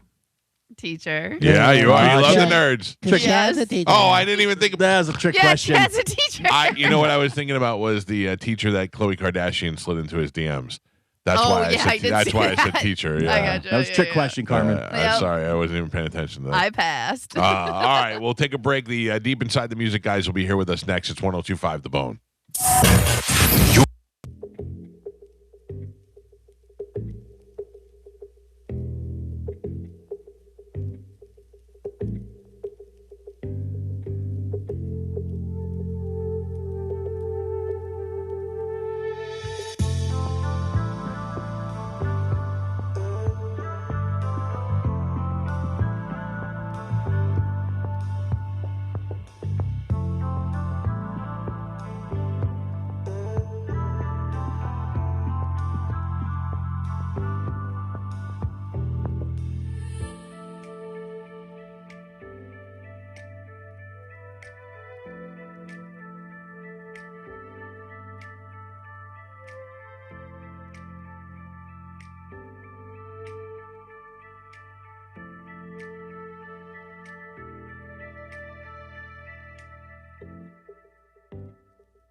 910 on the mic. Whoa. Wow. Ladies and gentlemen. No. Hold on. Ladies and gentlemen, please welcome. Now batting number 3, Ruth. So it has something to do with that being plugged in. There you go. Thank you. Yeah, but I won't be able to play that now. Yeah, I think there's some sort of microphone or something on there. Let's see. All right. No, I have nothing open. Ladies and gentlemen. Well, real quick, if you can turn the volume down on that, try playing something on there. Play some music off of that computer. Yeah, it sounds terrible. Yeah. Let me see. Something. You got to learn. Okay. You can't test these things off the air. You got to do them on the fly. So Hey, that's our life. We'll figure it out. What am I doing? Turn it down. Yeah. These are the guys from Deep Inside the Music. You can follow them on YouTube, where they have an annoyingly 1,000 more followers than we do on YouTube. Oh, sorry. That makes me Oopsies. mad. Damn it. I remember when guys used to come in here and be like, we have no followers on YouTube. Now you have 1,000 more than we do. You helped us break 100. You did it.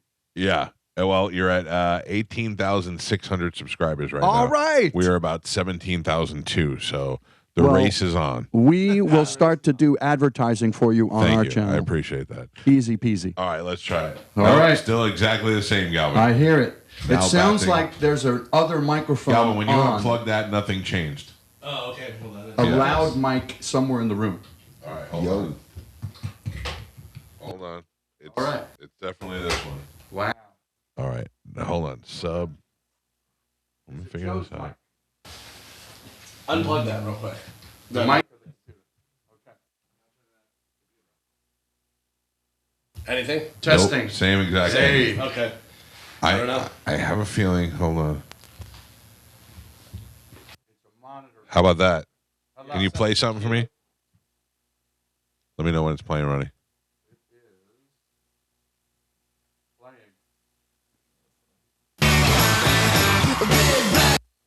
Yeah. I don't know what it is. Okay. All right, we'll figure it out. We'll figure it out.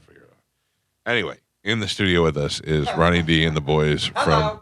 Hey. No, is that even working? Hold on. There you go. All right. How are you guys doing? What have you been up to? We have been doing fantastic. Yeah. And we have an agenda today for this show. All right. Well, let's bring it on. We would like to, number one, invite any listeners to subscribe to our YouTube channel so they can view the advertisements that we're going to do tomorrow for the Mike Calta show. It's very easy to do. I just went up to YouTube, put in Deep Inside, and it comes right up. Deep Inside the Music, big purple logo. It says Deep, and you'll see the guys all right there. It's simple, it's easy to find, and it's easy to subscribe. And the thing is that I was one of those people who I would listen to these podcasts, and they were always like, subscribe, and I'm like, I'm not subscribed. It doesn't cost you anything. It's absolutely free. And the good thing is when you subscribe and you guys load new content, it then notifies you that there's been new content up there. So, like, we're going on Friday's our last day on the air before the end of the year. Okay. But we actually have content that we filmed, and we're going to put up things over the Christmas break to try and keep people entertained. And they don't have to be sitting there or checking it every 5 minutes. If you've already subscribed to it, it'll notify you and let you know, hey, new stuff is going up right now if you want to watch it. So that is one of the main reasons why we want you to subscribe. Also, as you gain subscribers, you unlock different levels of things you can do on YouTube. Yes. And the more you're able to do, the better your channel becomes. Correct. So that's it. That's the key. They have it figured out. The harder you work for them, Yes. the more they let people see your stuff. It's a classic bait and switch. This is how I got Joe to work here. The more he does for me, the more he becomes my favorite. That is why he is at the top of the list. Thank goodness. So here's some YouTube wisdom that we have gained. Okay. Is we realize, so we're all artists, we're all musicians, we play in the Tampa Bay area and sometimes even beyond. Oh, my. So we realize that if we do a show around here, we're going to get 100, 200 people, and it's going to be fantastic. Right. But on YouTube, we're like, there's a lot of people watching. Imagine if we had one of our videos go over 1 million. Yeah. Imagine if they were all coming to see us I play. know, exactly. A fraction of those We people wouldn't would need be the here. show. Yeah. Right. So as artists, we're now going to cash in a really American and capitalistic way to ask if there's anybody out there that would like to buy advertising on our show. I guess we should start getting some money that way. Yeah. Just 6 contact million us. views and counting. Yeah, we're over 6 million views. We have 12 more subscribers than the Mike Calta show right now. You have 1,200 more subscribers. Oh, sorry. Yeah, that's okay. But we figured, let's make a band. Can you sell subscribers? Can you? You want to buy some? No. See, that's the other thing, and I know you're joking, but that is the one thing that I've never done and I could never understand is buying fake subscribers. Agreed. First of all, you make yourself look like a putz. And second of all, when it comes down to interacting with your people, I'd much rather be comfortable with the 50,000 that I have that interact than a fake 50,000 that don't have anything to do with your page. Yeah, or you got like 200,000 subscribers and like one comment. Exactly. Yeah, the bots ruin it. That happens with Twitter. Twitter, I'll put something out there and I'll get 2 likes, and I have 100,000 followers on Twitter. Half of them are probably fake. Oh my I didn't goodness. buy them. They just are all bots. Yeah, that's how it goes. I'm fake. Well, yeah, Willie Bell's is Where did you AI. get that jacket? NASA. Seriously, you look like you came right off of a spaceship with that thing. 3-Eye Atlas. Yeah. they gave you Tomorrow the clothes. it's the closest, so I'll be leaving. Now, what do you think? Tomorrow is the closest it's going to come to Earth. If you have a telescope, you can see it through the telescope. Yeah, if you can handle it. Yeah. Do you think anything's going to happen? They're going to leave anything here? Yeah, 6'7". 6'7", They're going to explain 6'7" to us. It's going to Not land. me. It's going to come here gently and land on the pyramids. I'm telling you, that's what they set those up for. It's not even close to us. It's going to be the closest that it comes to Earth, but it's still going to be hundreds of millions of miles away. So there you go.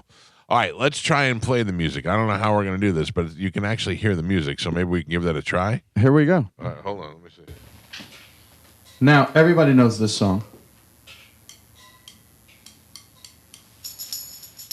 We play this song. Yes. This song, broken down, is ridiculous. Right? I don't know how we're going to do this. To be able to talk like Cylons. I wonder if it sounds like this on the air. Listen to this.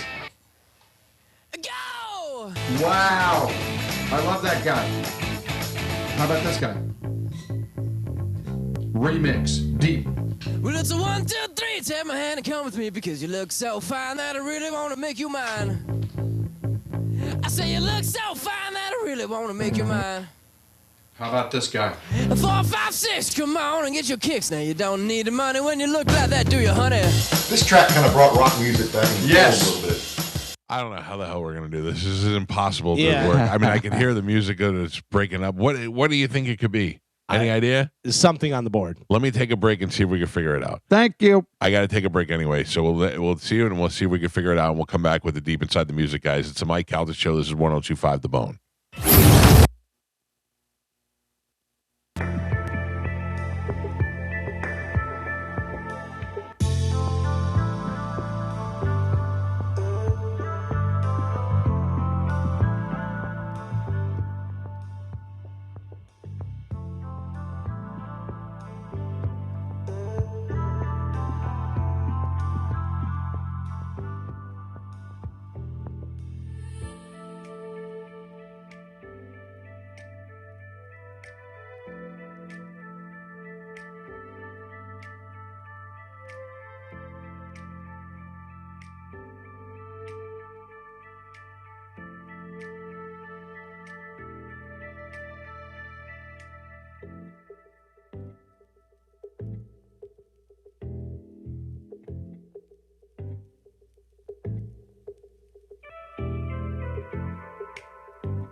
It is 9:27 on the Mike Calta Show. It's 102.5 The Bone.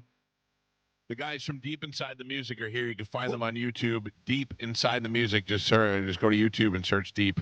It comes right up. Oh, no, it's back, Galvin. No, that's something else. Oh, baby.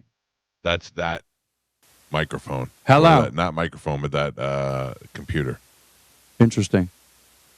Well, at least we could hear it now. Okay. We don't have, damn it. We were so close. Hold on. All right. Well, we can play music off there. We can. What are we playing? So we have a song everyone's heard before, except for the way they heard it on the last time we were on the air. And it is Jet, Are You Gonna Go My Way? Listen to this thing. Are you going to be my girl? Yeah, that's what I mean. It's Lenny. It's Jet Kravitz. Are You Gonna Be My Hoe? Here we go. I like Lenny Kravitz. Is this Lenny Kravitz? No, it's not. Is this We Are Family? Here we go. Galvin.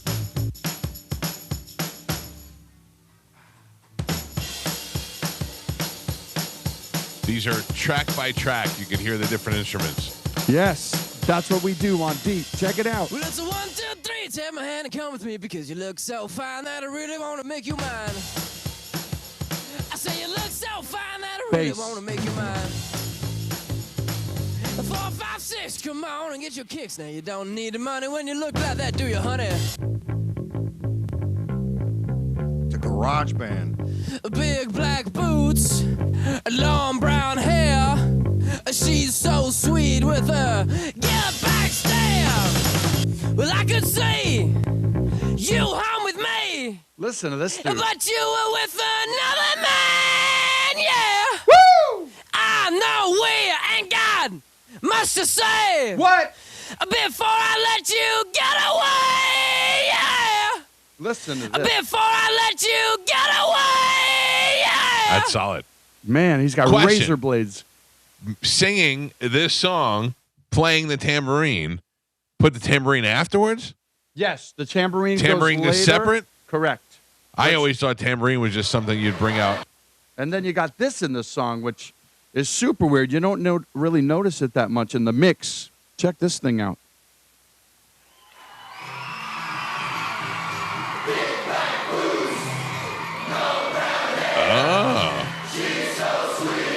Playing the whole song. Here it comes. Play with everything.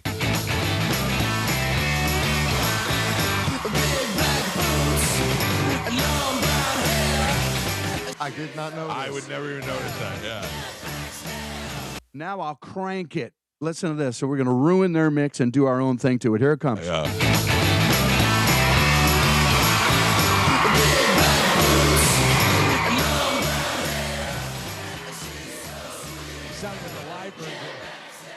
Yeah, oh, that's crazy. Crazy, I know. Well, that's what we do on Deep Inside the Music. And Yeah, but you know what the best part about it is once you hear that, now every time I hear this song, that's all I'll hear. Yeah. That's all I hear. once you hear it like we hear it, you'll never hear it the same way again because now you know what's in there. Yeah. Listen to this thing. What is this even? Right?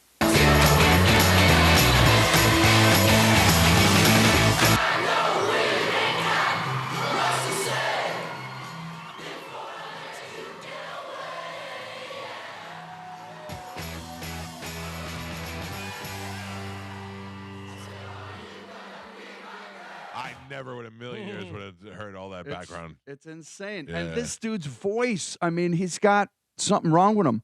Let you get away, yeah. I mean, how do you even That's old do school that? rock and roll. I said, are you gonna be my girl? And he's popping the mic. Boom, boom, boom. Yeah. I said, are you gonna be my girl? It's just awesome. Now this guy.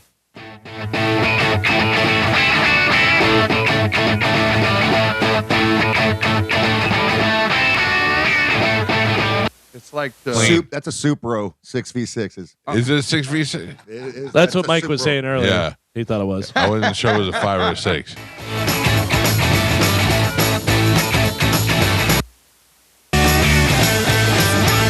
Tell my hand and come with me because you look so Remix. fine that I really want to make you.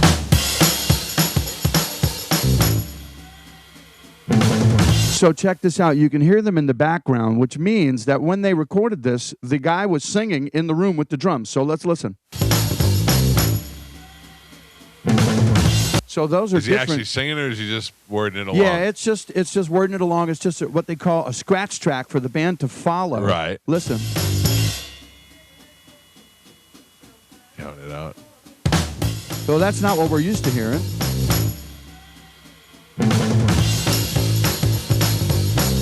Serious, come on and get your kicks. Now you don't need money with a face like that, do ya?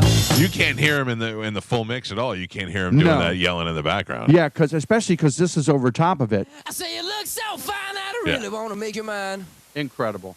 Well, that's what we do on Deep, and our new season starts December 22nd. So December 22nd, right before the holidays, you get new. What is up? Do you want to tell us what's going to be on the debut episode? I would love to, because we're going crazy. Like I was saying before, is we need to capitalize on our YouTube. Yeah. So we realize as artists, the only way people are going to give a minute to us as artists is if we try to piggyback on the Deep Inside the Music channel. Sure. Because I know on our channels, as artists, we have a few thousand followers, but Deep now has 18 plus, you said? 18,200 followers. And we're up to over 6 million views. We're offering advertising opportunities because we want money. We're shallow that way. Yeah. Well, you got to keep the gig going. Yeah. And we are going to get on live before the episode airs at about 6:15 or 6:30, and we're going to just play some of our songs live as a band. Oh, that's cool. Yeah. We have a band. We have a band now. And who's in the band? So, Willie Bells, who's in the band? We have the newest member here because we couldn't get Galvin. Right. So we settled for Third Richardson on the drums. We settled for him. Wow. Now, Third Richardson is a drumming star who has played with super duper top funk jazz artists around the world, including David Sanborn. Nice. So now he's dumbing it down to play with you guys. That's right. Yeah, I got you. Even a blind squirrel. Yeah, I got you. We want it to be funky, and he wants it to be rocking. So we're not made for each other that way. So here we go. Now, I sent the song that you sent me to Carmin. Is that all of you guys on that song? That's us. And our new song was mixed by Matt Wallace, none other than Matt Wallace of Faith No More mixer, Maroon 5 producer. Somehow Willie Bells trapped Matt Wallace in our web of weirdness, and he is now mixing some of our songs. Do we have the song, Carmen? Yeah, I have it. Play me a little of the song. Woo!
It's a really good song. It's great. Thank you. I'm not even giving you that polite, hey guys, good job. Yeah, that is a good song. Where is that available?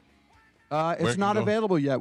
This is the debut of it. Is on your show. We're gonna release it in a couple of weeks, and then the video to follow a couple of weeks after that. Very nice. And we will spill all the beans and details on our YouTube channel.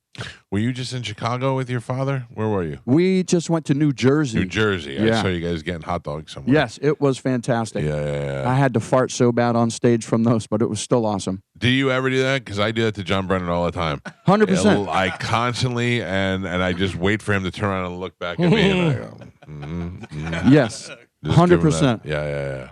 How's Andy doing? Andy is fantastic. Yeah. Andy Beer is the best. I haven't He's seen Andy in a long time. Crankier than ever. All right. So what else will be on the what artist are you going to go deep inside the music on in episode 1? Ooh. You wanna tease that? We have Mariah Carey, Christmas, All I Want for Christmas Oh, Is that's You. perfect. Yes, and it'll be a live stream, so there will not be a bunch of editing. That's something I'd like to call attention to in this day, modern day and age of the AI. Yeah. What we do is real. If you see us, it's what we're doing. It's not fake. If you hear us, what you just heard, that is us playing the song. Yes. So- You're like me. You're the last of a dying breed. Yes, thank Yeah, you. Proud yeah. of it. We are going to be a niche. We're going to be a VIP top shelf purchase. Right. Because we're real. What do you mean they're still playing? They're playing their own instruments? It's going to be Weird. one of those, yeah. Yeah. It's like, you know what's foreign to me now? If I want to watch a movie and my wife goes, do you want to go to the movie theater? And I go, to the movie theater? I know. Who is doing that? Ew, that's yucky there. Yeah, I don't even mind. It's just so foreign now, you know? It's like I don't even think about that anymore. And you're right. Eventually, we're going to get to the point where we'll be like, they guys still have real human beings playing music. Yes, real people playing real instruments together at the same time. It's a Yeah. magic that AI cannot produce. And people will come up to you after the show and go, that was a great song. Which AI program wrote that for you? Yeah, there you go. Have you used AI for anything?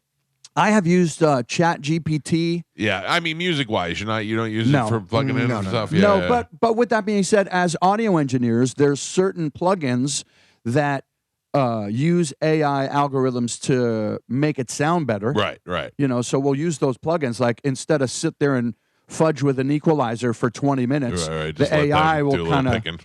will kind of get it in the ballpark. It'll just tell you what to do. Yeah. Well, any live gigs coming up before the holidays? What you guys got going on? No, we're taking the rest of the year Well, off. Smart. December 22nd. Yeah, well, that's We'll do live it on live. on YouTube. And where do you do that from? We do it from our HQ in Largo. It's a pretty hidden facility. I got it. On 66th Street and I got it. 126th Avenue. It's called Area 52. Yeah. But yeah, we set it up like a TV studio in there. Yeah. And what you'll see when we log on live is we're just going to play through our songs. We'll take the trolling. We'll look at the comments, like it or hate it. We don't really care. Right. And then we're going to go to the live episode with Miss Mariah Carey. People don't understand that negative comments are still comments and they're still working in your favor. So It took me a take 'em. minute. Oh, It took really? me a minute. Yeah, the first few episodes we put up of Deep, it got some negative comments. Yeah. And some. Yeah, and I called Lamangelo. I was like, dude, you got to go on the thing and erase those. They're making me feel weird. Who cares? And he said, dude, it's the internet. Let it go. Yeah. And now I love the mean comments. I Oh, found you out. shouldn't have said that. I ain't scared. I found out from the internet. I wasn't sure. I might be fat. Oh. I learned that from the internet. Yeah. You can't trust the internet. Right. Yeah. Maybe not. You never know. You never know. Hey, you had the series, the Genius series, where your daughter, when she was young, would read the mean tweets. Oh, yeah. Which that was great. awesome. Now she aged out and she's not cool anymore. It was so Yeah. cute when she was little. I Now get it. Stinks. I get it. Carmen, Yes. do we need to break again? No. So we're good up to the top of the hour. Yes. Okay, good. We're going to the end. All baby. right. All right. Do you have any more music we want Oh, to play? boy, do I. So Yeah. speaking of real music made by real people, listen to this. Everybody knows this song, but you never heard it like this before.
Those are probably two secretaries up front. They were like, we need you to come back here and sing backup for this. Get in here. Yeah, because everybody at Motown had other jobs. They all did other things, so they probably were secretaries. Yep.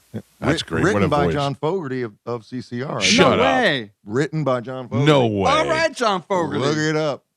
Look it up. That's what we do. So the thing about Motown is they only had 4 tracks for a long time. Right. So that's 4 opportunities to have music to mix. So they had to piggyback things on tracks, and they would also all play in the same room together for some of these recordings. So if you just listen to the drum tracks, you hear other stuff. That means this is what they all did at the same time.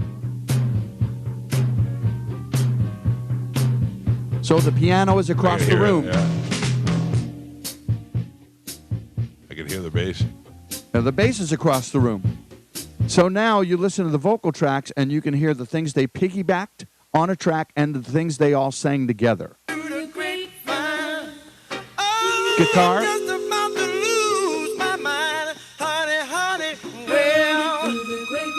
String. They don't just put the string in afterwards? Sometimes, yeah, that's what they would piggyback the tracks. Oh, I got you. So Okay. let's hear, there's another track here labeled Extra, which you never know what's on there. That's whatever they had left over. More strings. So that's by themselves. I don't hear a band. Oh, keyboards too. Oh, yeah? Gritty Roads. So now Marvin, the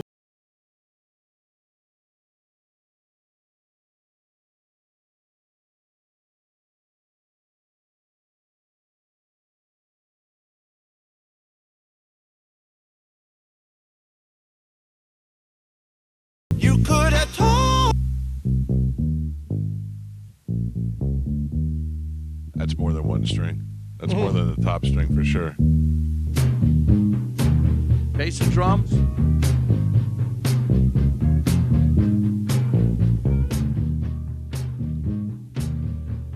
That's your part, Mike. Yep.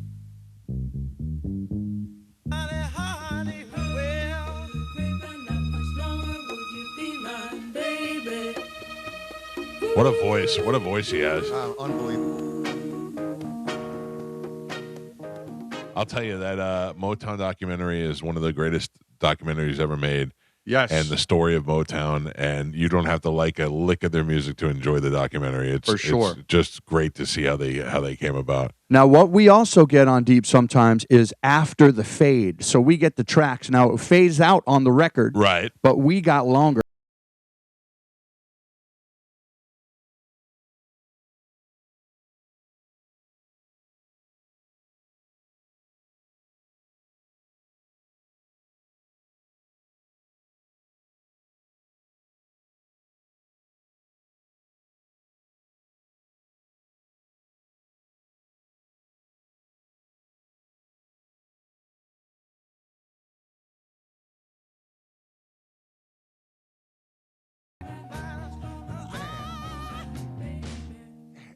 So that's longer than the fade.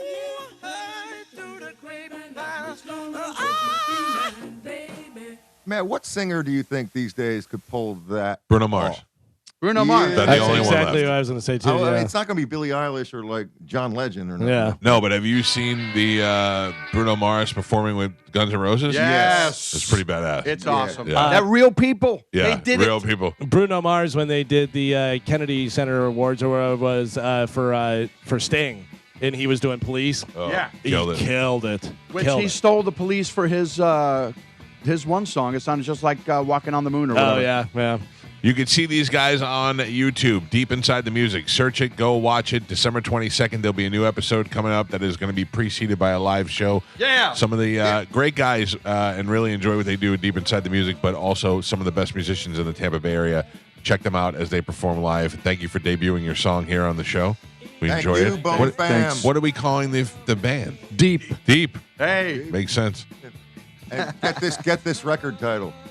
Inside the Music. Oh, all you guys right, are all all right. over the place. I got it. Check them out on YouTube. Go give them a like and subscribe. Do we have tomorrow? We have 2 shows left. Tomorrow is the last appearance of Cody Tucker for the year.